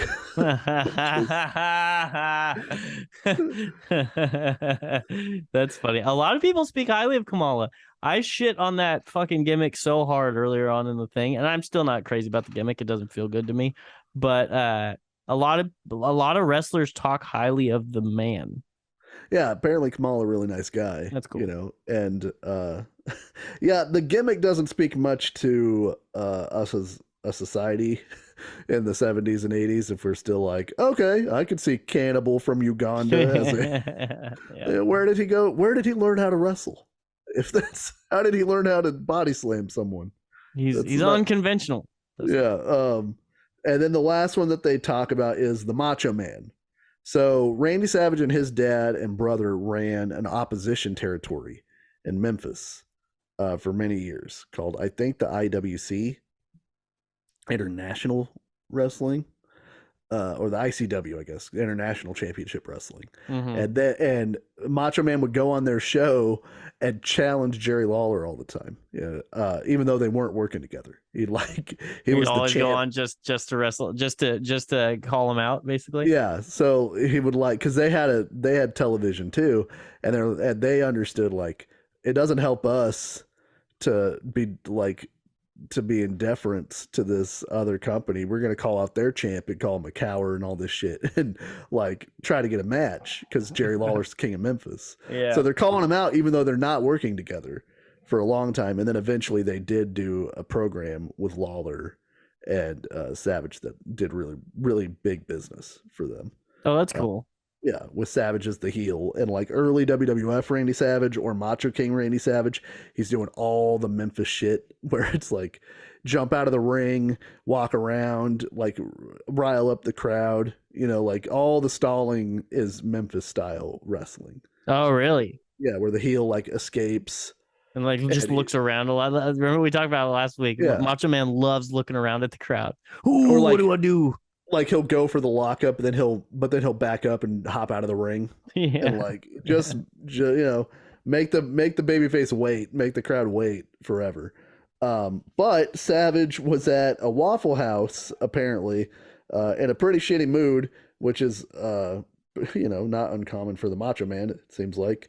And some guy comes in and who works there and is like, I just got married. And Savage is really hungry and he's like waiting for his food. So I guess he's being really impatient. And he just goes, who gives a shit? And the guy's like, what? And he's like, who cares? I don't care. The guy's like, are we going to have a problem? And Macho Man's like, oh, brother, I don't know. Are we going to have a problem? He's like, oh, you're going to get married, huh? Oh, I'm going to get married at SummerSlam. Yeah, listen up, brother. No, it's probably not going to happen to you. Cobra Snake at the reception, brother. Yeah. Yeah. So the dude pulls a knife, which also apparently just rampant in Memphis. Just all kinds of knives. It's the South. Yeah. Just teaming with knives. Yeah, so then Macho Man's like, oh, brother, I might be in deep shit now. And so he hops over the, like, wherever the wait staff are over the counter and grabs a knife. And then these guys are doing, like, the Princess Bride duel, apparently. And Macho Man circling each other while switching the knife back and forth from their left to their right hand. Yeah. And then apparently Savage realizes that he's holding a butter knife, and everybody's like, it's the funniest shit. Classic Macho Man. Oh, Randy. Macho Man does not come off well in this story. No, not at all. He seems like a fucking asshole psychopath. And like, so the nobody gets stabbed, right? And then the cops come and they're just they're trying to calm Randy Savage down, and he's like, "Oh, he's getting away," and they're just like trying to calm him down because they knew who he was and stuff. And he wouldn't calm down, and the canine guy was there, and he's like, "I'll let the dog go," and Randy's like, "Oh, fuck you, fucking do it," and then so they let the dog go. Oh, Jesus Christ! Oh, because the dog just rips into Randy Savage's ass, like just rips into his ass. And the selling of the actor pretending to be Randy Savage when his ass is getting bit by the dog, very funny. Yeah, it was very funny. It was, and it's like it does look like a slow motion what you would do if your ass was getting bit by a dog. Yeah. And so the two things that made me laugh. One, so apparently afterwards, to get in front of the story, Macho Man took out an article in the local newspaper, and it said like local wrestler disputes official story of dog attack or something, or of knife fight or whatever it is. And the top line, all I saw was the top line. I should have paused it and went back just because of how awesome this top line was. Did you see it? I didn't see it. No. It was like the wrestlers, like Randy's. The top line is a quote like from Randy Savage, like the first line of the actual article part, and it says like something like, "The wrestler says, I realized I was a little hyper." That's oh man, that's funny. The fucking Macho Man, dude. Yeah. And the other funny thing was, I think it was Jerry Jarrett was telling this story, right? And he said that that Macho Man said that if he could ever get his hands on that fucking dog that bit him. Dude, I bet he went to his grave with a vendetta against he that just dog. wanted to beat that dog's ass. He fucking it was like Russo. He had to make sure that he pissed on that dog's fucking grave when it died. Yeah. This is for my ass. But then the end of the show is Jeff Jarrett talking about like all the wild characters they had, Superstar Bill Dundee and Jerry Lawler and guys like Galinto and Savage and Kamala, and that even though it was real, they had all of these characters and they always upped the ante and did crazy stuff. So it's like, to them, Memphis wrestling was sort of a precursor to the Attitude Era, and the Memphis style of booking was a precursor to Attitude Era. And put in that light, I do kind of agree, because Russo, I don't know, he was not doing this on purpose, but like the way that he would shoot weekly angles on Raw was sort of in that Memphis, like, we have to get him to come back next week. So what do? We do a crazier thing than we did the week before. Like, if this week we have Kane chokeslam a dude through a table, next week we have him chokeslam through 2 tables or whatever, Yeah. And so there's sort of the predecessor to this style, but they also had a logic behind what they were trying to do, and it seemed like real guys fighting each other, and it never went too crazy. Like, one of the big storylines that I was reading about was whenever Randy Savage came in, his brother and him were feuding with the Rock and Roll Express, and they got crazy heat for beating up Ricky Morton and power driving him through a table, which was like not done at the time. Yeah. And power driver's a banned move in Memphis anyway. So it's like the storyline injured Ricky Morton, and the people were like rioting because they built up rules so that then you could break them. Like, if you power drive somebody behind the referee's back, you're going to get an automatic reaction because the fans have bought into the fact that this move's illegal. Mm-hmm. Yeah, it makes because the guys, it's illegal. A, it's illegal for a reason, and B, he shouldn't even be doing that because it's illegal. So like, it's unnecessarily cruel. You were willing to break the rules to break this guy's neck, which is crazy. Yeah, and honestly, like, I go back and forth on.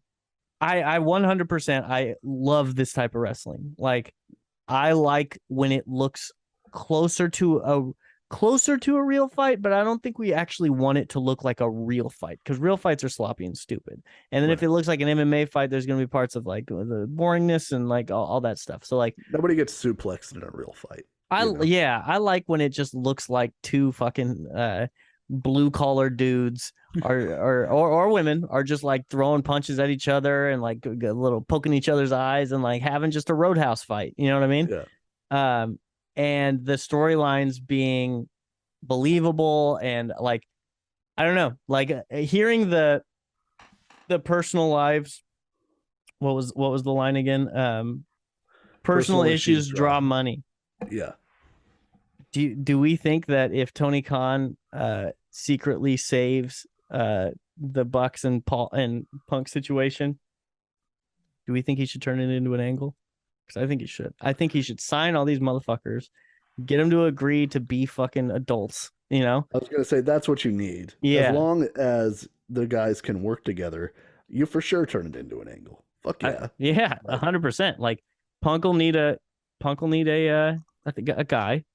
Yeah. You know, probably not the guy who hit Matt Jackson in the head with a chair, you know. Right. I think it was Matt. I can't tell them apart. There's no reason to bring them back and then pretend it never happened. Yeah. Like, because everybody knows. So the everybody knows part of it is what's going to help make it more believable. You almost got to split the whole roster up like the fucking NWO, like an invasion angle, bro. Like, yeah. Punk has an army and the Young Bucks have an army with Omega. Like, and you don't do it for very long and it doesn't become your entire organization and one team doesn't win every time and the owner isn't on one of the teams winning every time. And sorry. But I say do that, but we don't have to talk about it, you know. But yeah, I like it. I like Memphis wrestling. I loved these guys. I'm glad I got to see, because I hear about Jerry Jarrett so much. I'm glad I got to see him talk and hear about him a little bit. Didn't know he wrestled. Makes sense. I think all these guys wrestled and I just didn't know them as wrestlers, you know, meaning like the guys that just used to run old organizations and shit. Yeah. And so it was cool, man. It was cool. And I even like, I've talked about it. I'm not a big Jimmy Hart fan, but I appreciated him in this. Well, and there's a part of me that's like, you know, I've watched so many like sports documentaries that like old dudes trading war stories and shit. Like, I'll watch that shit all day. Like, as long as the dudes are fascinating and they're interesting. And like you said, since these guys are wrestlers, like they'll turn it up. You know, yeah. They have to. Like, it is being in a room with a bunch of dudes who are like, let me tell you about the craziest, you know, the time I caught the biggest fish in Tennessee or whatever. Yeah. Like, yeah, man, tell me. I want to hear about it. I want to hear the best version of this story, and they know comedic timing. They know all these things. So like, I wish, because they've honed those stories for years. Oh yeah, you know.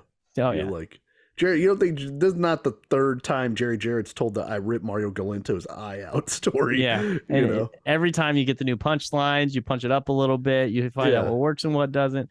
I do wish Mario Galento was alive to be in this roundtable. That would have been crazy. And then they have the final blow off match. Yeah, Evil dies tonight. So they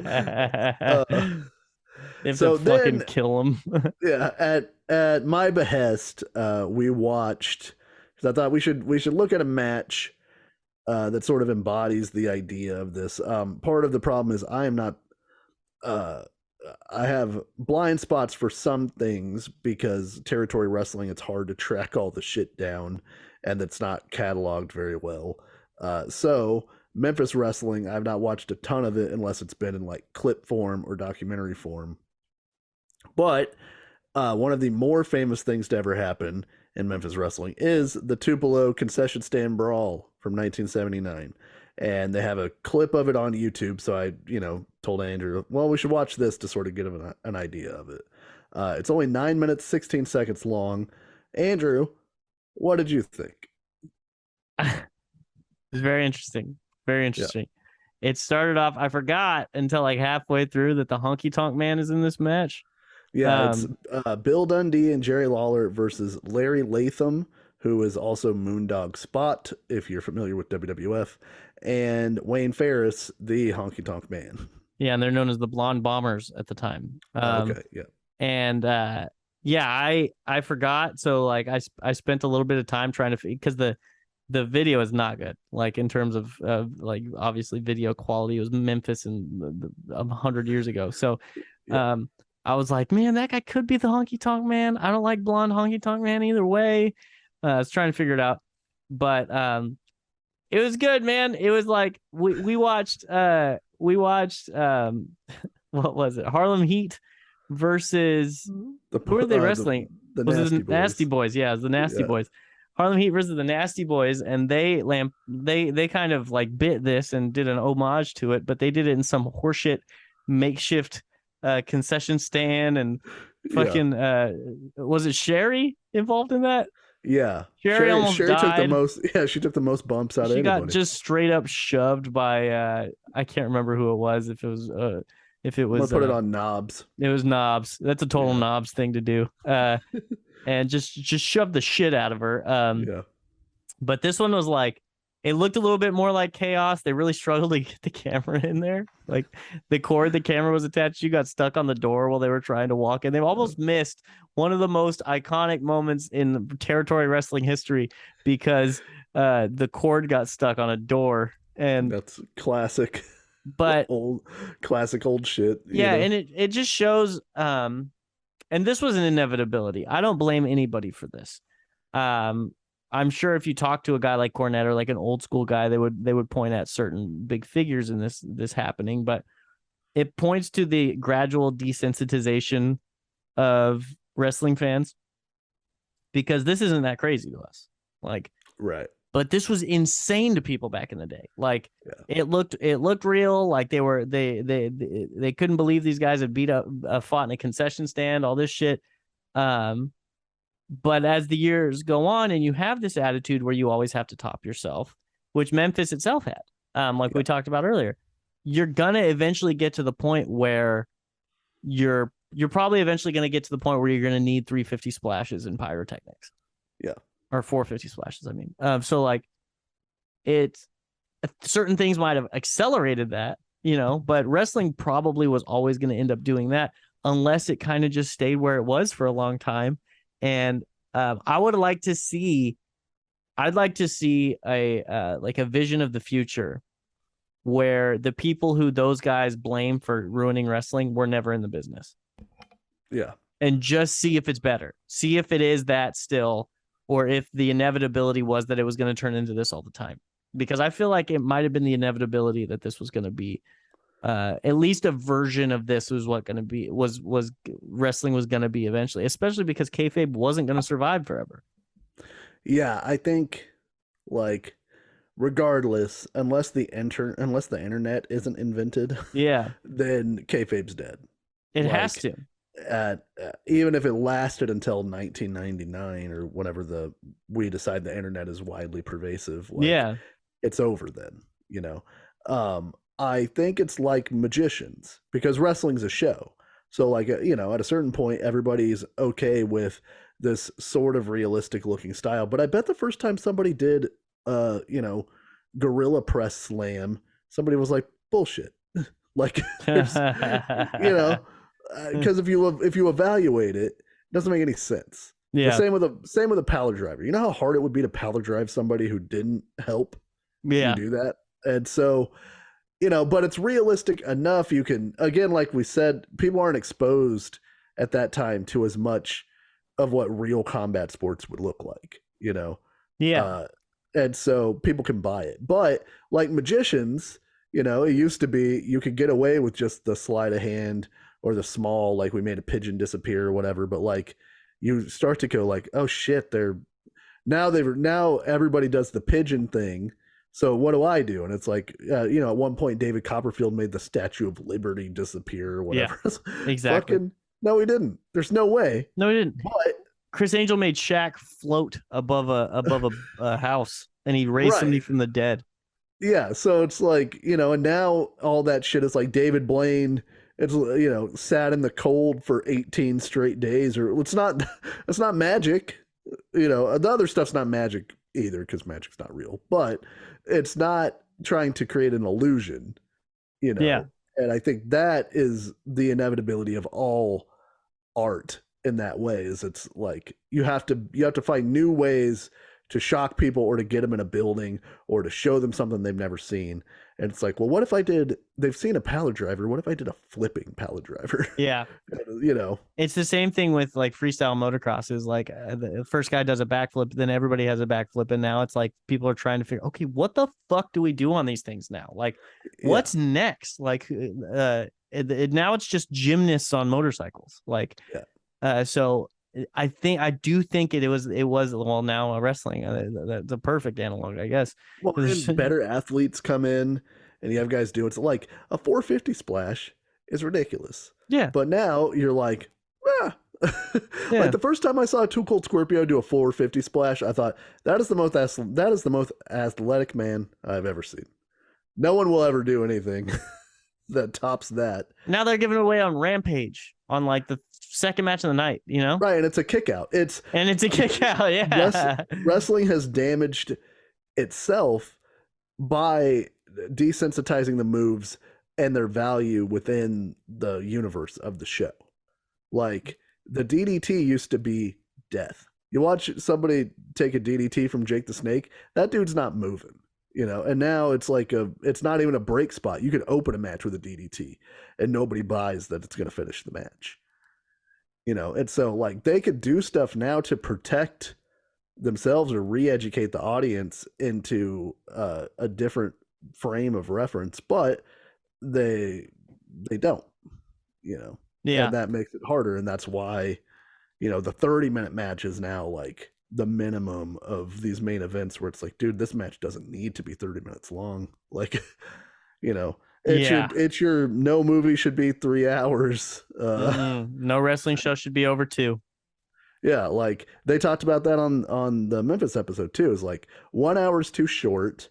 2 hours can start to drag. Yeah. 90 minutes was like perfect. I'm fucking on. I am on board for 90 minutes. How long was Canadian Stampede? About that is like 2 hours. Dude, I am fucking on board, bro. Because there's never I challenge. I'm sure it exists. So maybe somebody will blow my mind.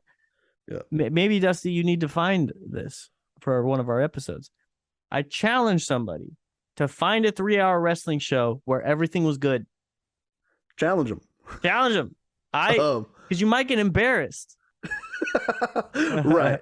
Well, there's never been, you're not, I don't know that you're ever 10 for 10. The Canadian Stampede's pretty fucking close. Yeah. That's the thing. Canadian Stampede was almost a perfect fucking card. Yeah. It's 5 matches. They didn't have to put horse shit on it. I think it's 4 matches even. Like everything had heat. Everything was a banger. You put your best guys out there. That's, you know. Oh my God. I can't believe that worked.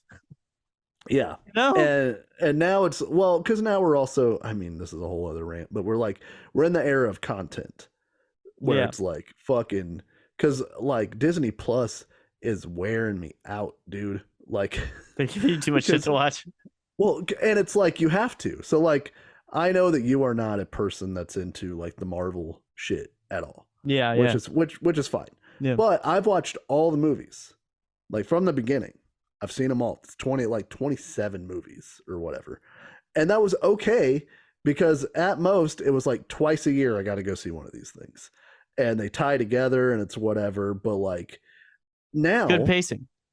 Right. Like at worst, there's 2 a year. One in the spring, one in the fall. And sometimes there's only one.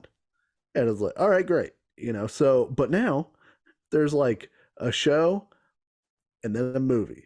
And then a show. And then when that show ends, immediately the next show starts. Yeah.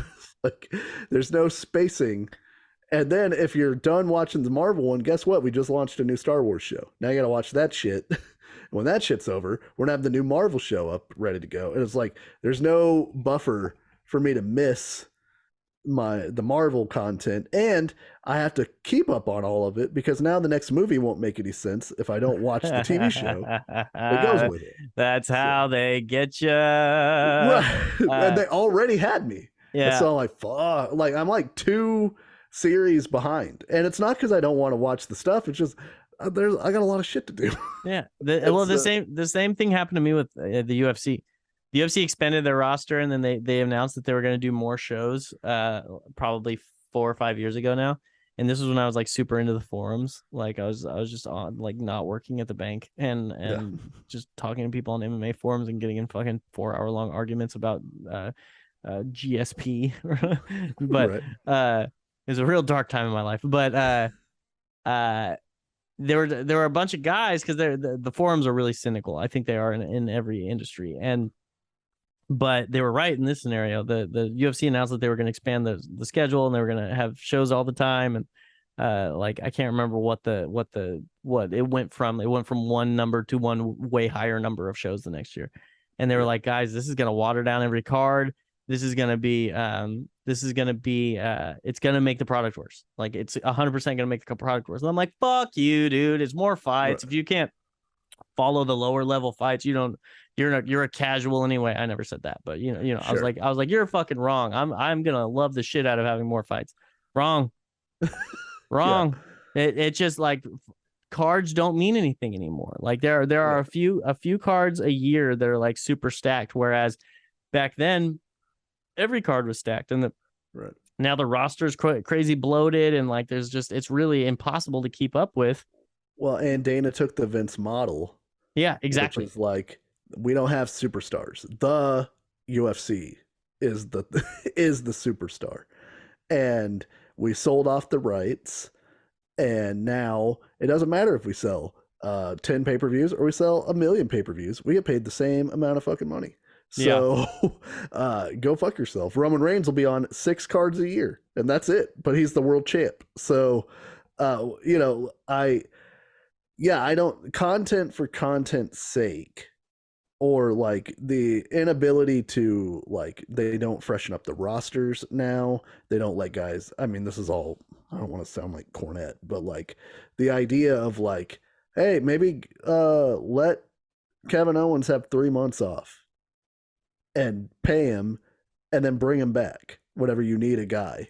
And instead of having him on TV every single week where he like wins a couple times, then he loses, and then he's like stuck wrestling Elias, like, and nobody get you create a I don't give a shit to your own product, because there is so much TV that you have to do, and so much content that you have to create, and also because the audience is the audience. It's not motivating, hey, next week if we don't fucking sell in Ottawa, we're gonna be in trouble. Like they're fine either way. Yeah.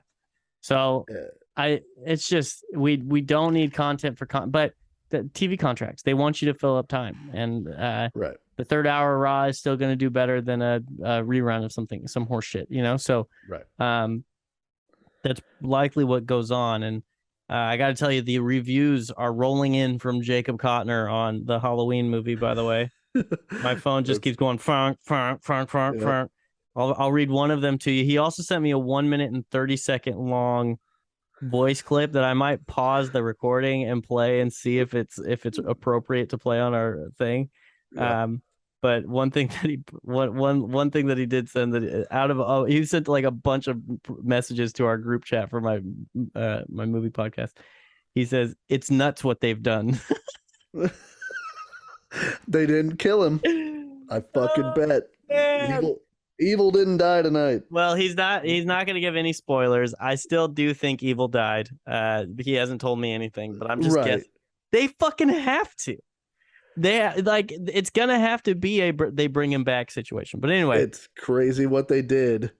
Does not instill great confidence in me. Yeah, I'm gonna pause the recording real quick, and Dusty and I are gonna listen to what my brother said, and I'll decide if I can play it on here or if I just need to talk about it. 1 second. All right.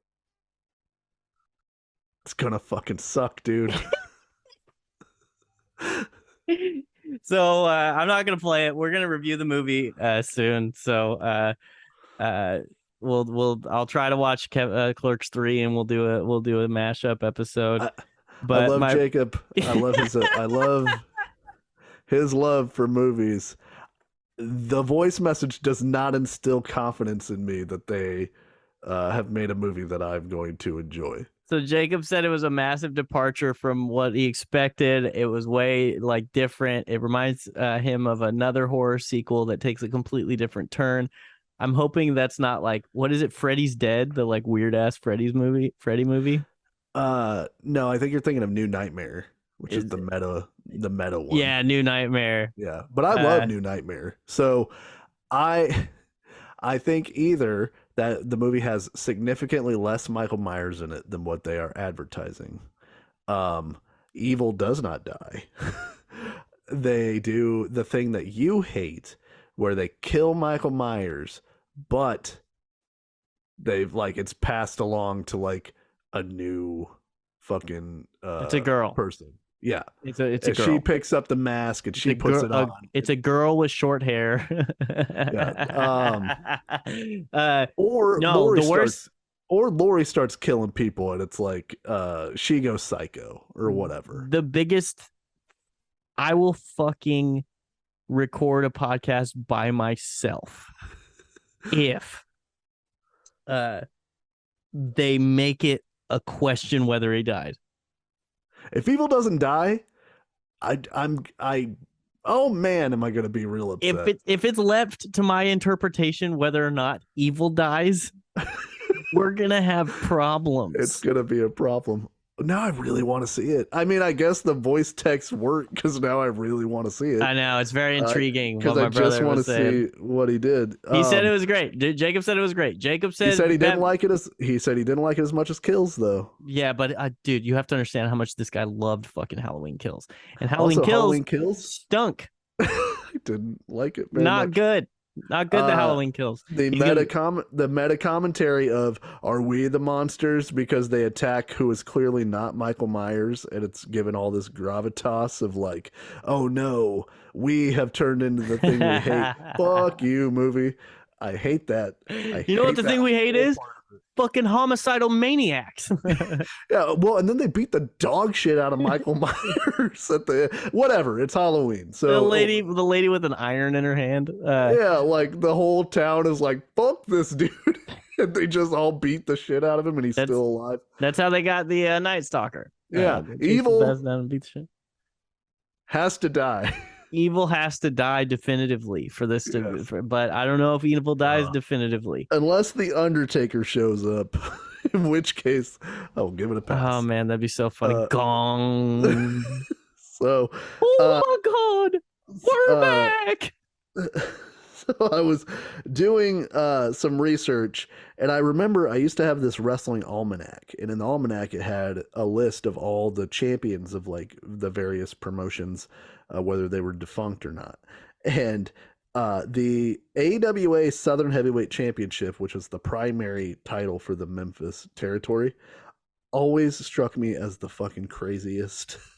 One, Jerry Lawler was the first champion of this championship lineage. If I gave you a million guesses, I don't think you would ever guess how many times he's held this title. How many times do you think Jerry Lawler was the champion? Oh man, I don't even know what to guess. Like 37 times.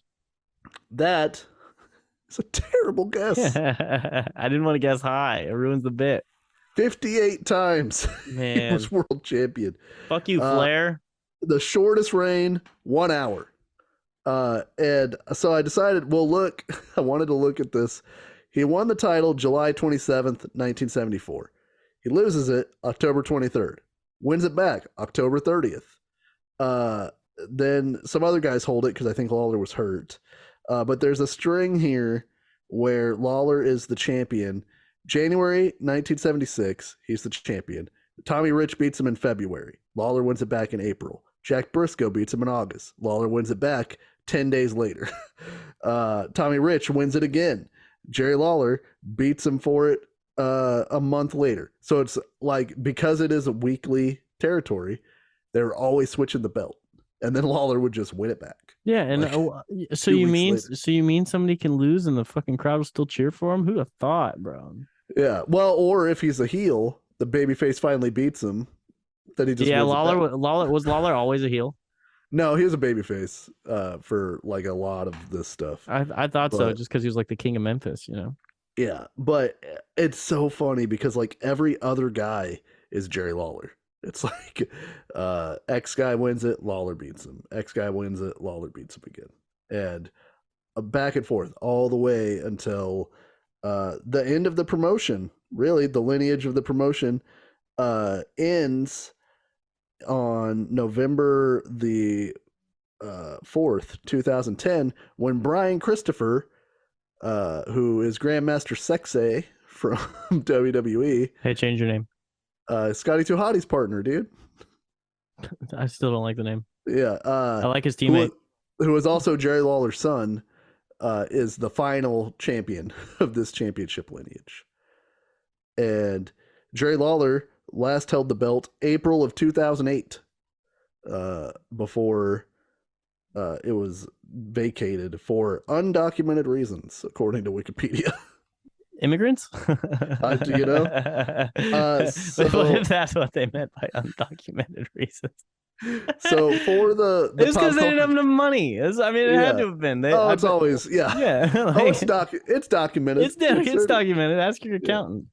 So I decided that we would look at when Jerry Lawler first won the world title, what pop culture was, and when the belt was finally retired. So I have a few things to go through here. The number one movie the week that Jerry Lawler won the world title for the first time in Memphis was a movie we all know and love called Dirty Mary, Crazy Larry. Oh, yeah, bro. Big mark for Dirty Mary, Crazy Larry. What is it? Dirty Mary, Crazy Larry. Jesus Christ. I might want to watch that. Yeah, you got to check out the poster, dude. It's got Peter Fonda in it. It's an American road crime drama. Yeah. It had a budget specialize in road crime. Specifically road crime. It had a budget of $1.14 million and made a ton of money, I guess, comparatively. It made $28.4 million at the box office. Nice. Good for them. Yeah.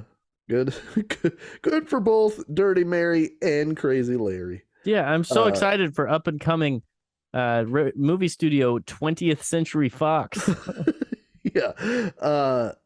This was big disaster movie year. So like the Towering Inferno, Earthquake, Airport 75 were all in the top 10 of 1974. Two of the greatest comedies of all time also came out. Blazing Saddles and Young Frankenstein were both released. Damn, what a year for freaking Mel Brooks. Yeah. We love you, Mel. Mel's gonna be one. Mel is on the short list of celebrities that their death is gonna fucking hurt.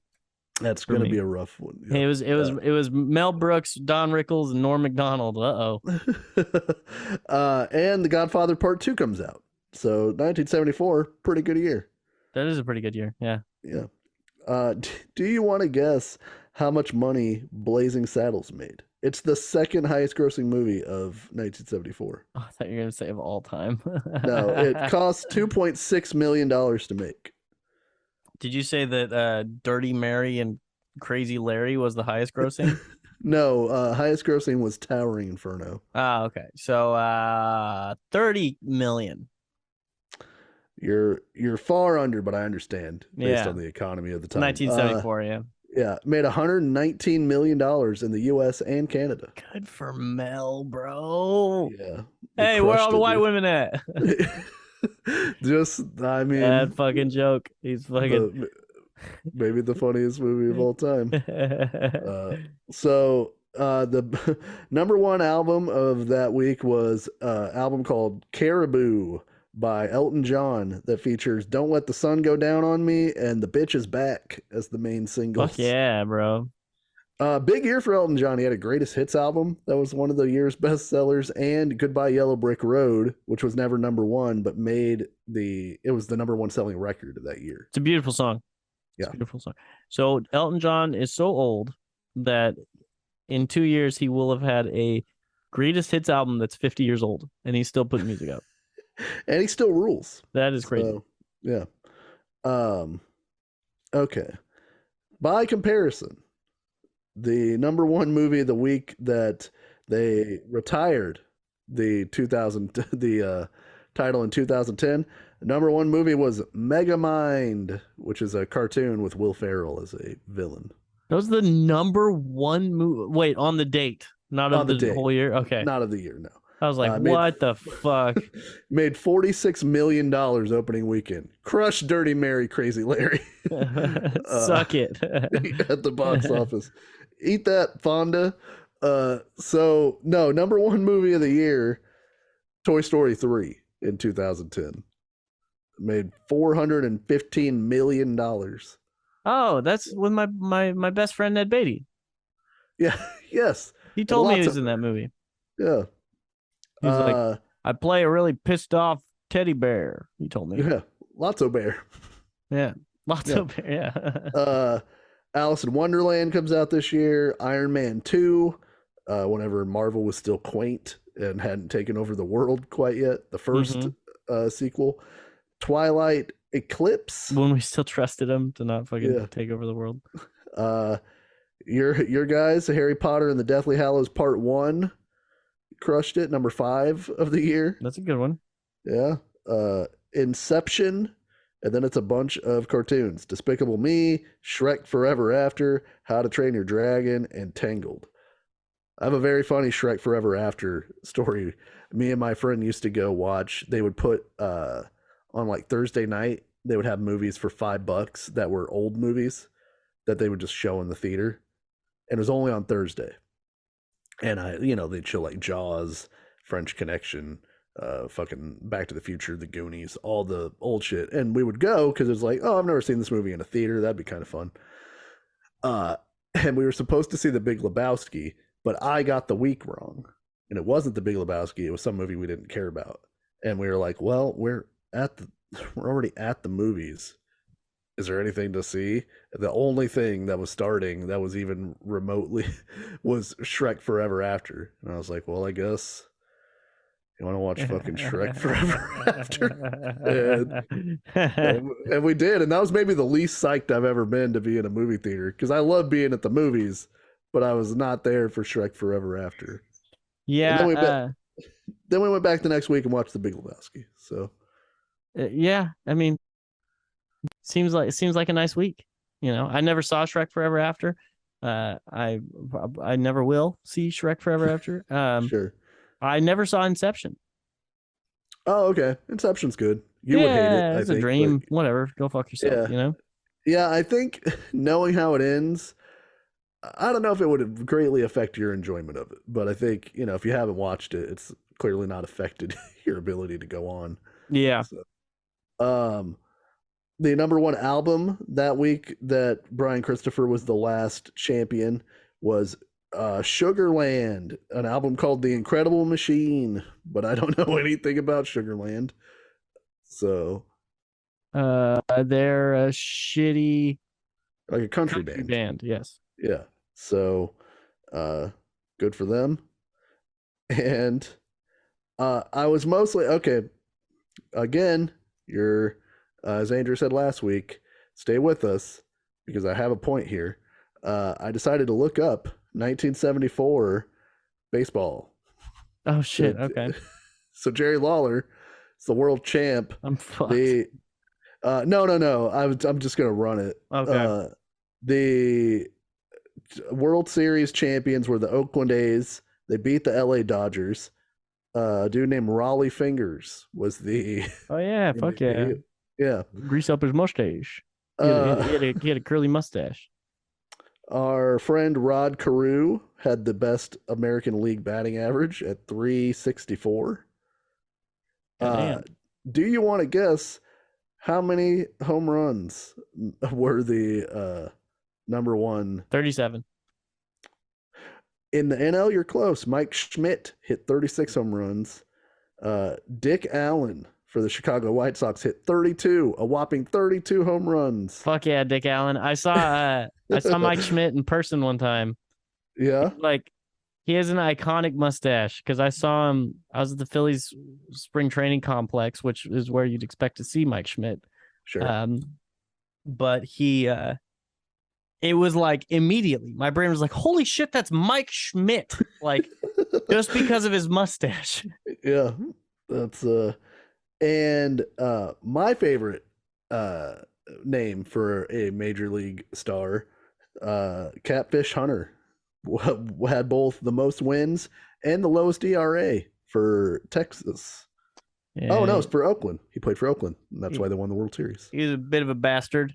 He blew off like part of his foot hunting one time. I Yeah, remember right. because I read about that in a most gruesome injuries book that that my school had for some reason in like the 8th grade. Oh, Jesus Christ, dude. Well, good thing his name's not Competent Hunter.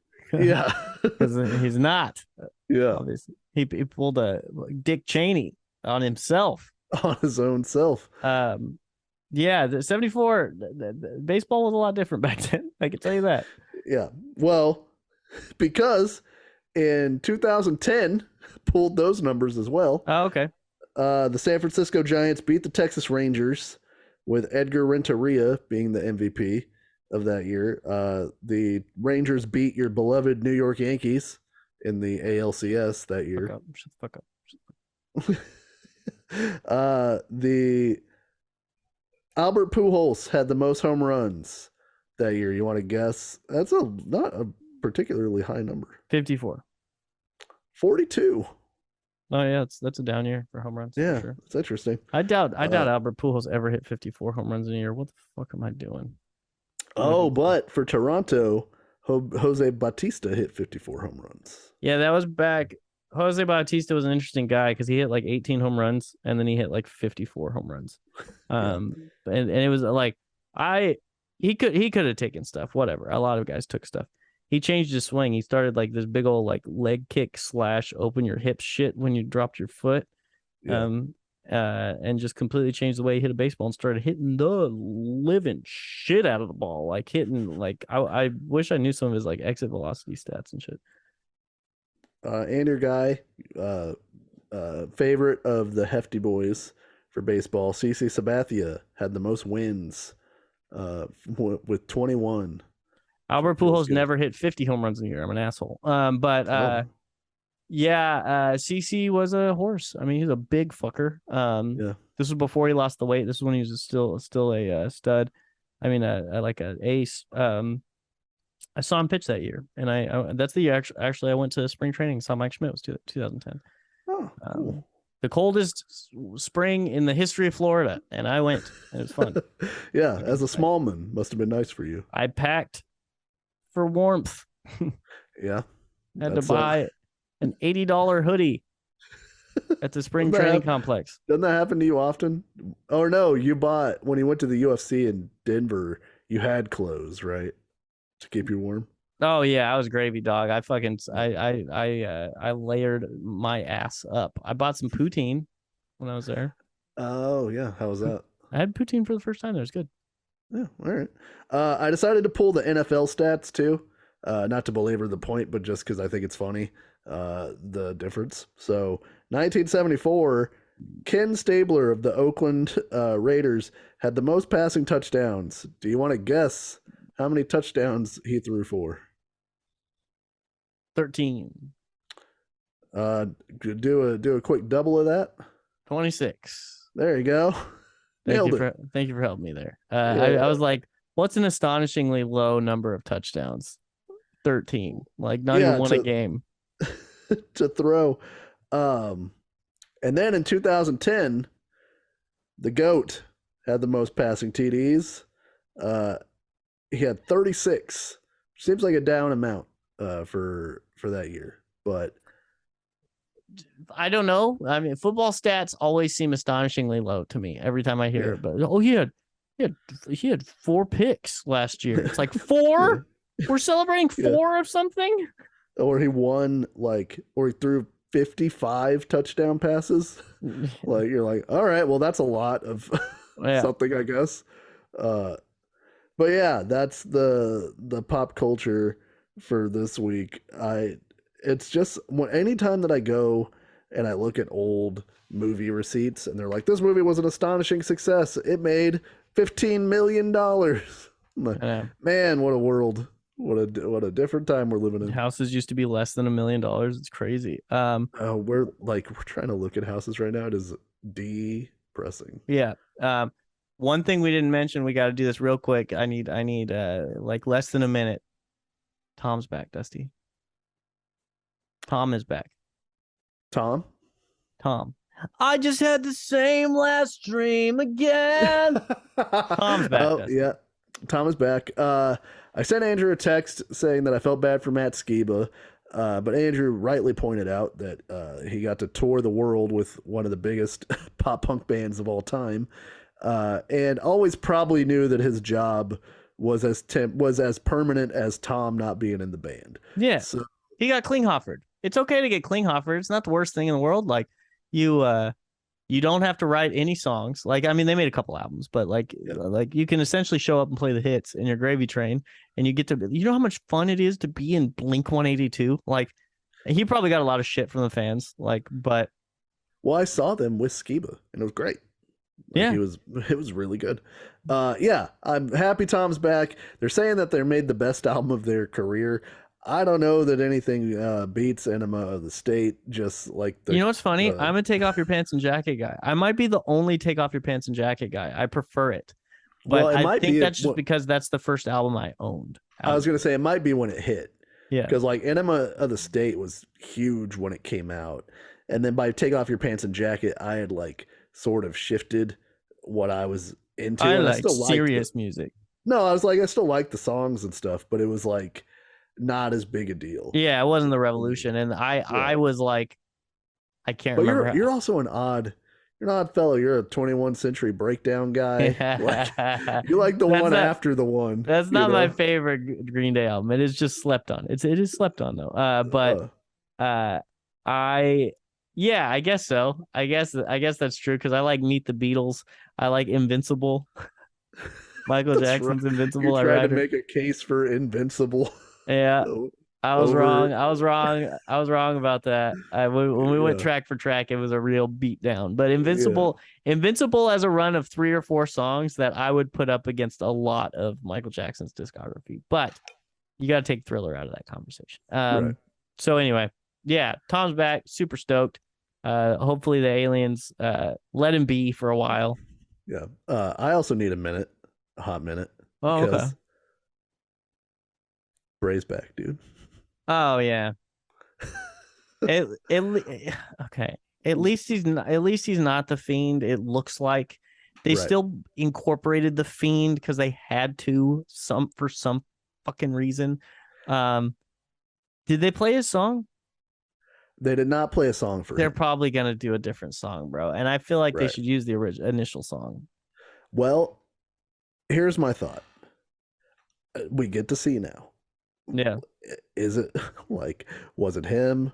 Was it Vince? Was there somebody between the two of them that didn't? Was it Pritchard? Like, if unfettered, Bray Wyatt has the same amount of terrible ideas as he did whenever Vince was there, that's on him, and I got to let the guy go. Yeah, I agree. I completely agree. We're going to have to break up. I rode for you, man, because I do have faith in the guy. I like fucking crawfish eating Tommy Bahama pants guy, but he doesn't have to go back to being that guy. No, but something that is similar to that guy is the way to go. You can't do the Fiend. The Fiend doesn't work in wrestling. The Fiend would work in a movie, like a Michael Myers ass movie. Like as a second rate Michael Myers. I was listening to Cornette talk about it, and he was I can't remember what context he put it in, but he was like, it was only a matter of time before somebody started teleporting. Oh yeah, he's like, I can feel teleporting. I know it's coming. Something like that. If they do that, it's the same as Malachi Black. Malachi Black in WWF was like, I wasn't allowed to do my full vision, and they didn't let me blah, blah, blah. And then he went to AEW, and the shit still didn't work, and it didn't get over, and it was still as confusing. And I'm like, I think it's you, dude. Yeah. I think you think this is cool, and it's not as cool as you think. I feel like Triple H it seems like Triple H listens to the fans a little bit, and the fans have been saying forever that, like, it's such a good idea. It was just executed so poorly. Like, just the whole Wyatt persona before the Fiend. Yeah, Fiend is a bad idea no matter what. Yeah, I don't like the Fiend. Yeah. Bray Wyatt, big time fan. Yeah. Up to a point. Creepy guy who has followers who it seems nice but kicks the shit out of his opponents. Give me that guy all day long. I'll watch that guy. You can forever. even wear that creepy stone dragon looking mask or whatever he's fucking wearing. Like you can wear that every once in a while. That's totally fine. Just be a person. You got to be a dude. Just be a person. You can be a weird dude. You can be a creepy dude. You can be a mean dude. You can be a skeezy dude. But you have to be a dude. Yeah, dude. Because even the demon, the Finn Balor demon thing, is kind of okay because he wasn't the demon all the time, and it was like okay, he thinks of it as like war paint, but he's still a guy who gets hurt in his matches, etc. Like I could stretch the limits of my imagination to that level to understand it. Yeah, and I'm even close to being anti. Like I loved the demon at the time. It worked so well with like his entrance and all that shit. But I started having an issue where I'm like, wait, it's a real plot problem. Like it's a real writing problem if the demon can't ever lose. Like, right. Well, and if the demon can't ever lose, why isn't he the demon all the time? Yeah. Why is it when he wrestles Brock Lesnar, probably demon up? Probably be the demon. Yeah, because every time they put him in a match where he'd probably like want to be the demon because he was gonna lose, he would come out as not the demon so as to not put anything over the demon. Right. And like the logic doesn't make any sense. I need a reason why, like it's too emotionally draining, or he can't get to that place, or like the tattoo artist wasn't in town. Whatever it is, I don't care. But you got to give me a reason why he wouldn't just be the demon all the time if it were easy to be. I lost my weird fake dreadlock shits. Yeah, can't do it. Sorry. Next town. Yeah. Yeah. So I'm in.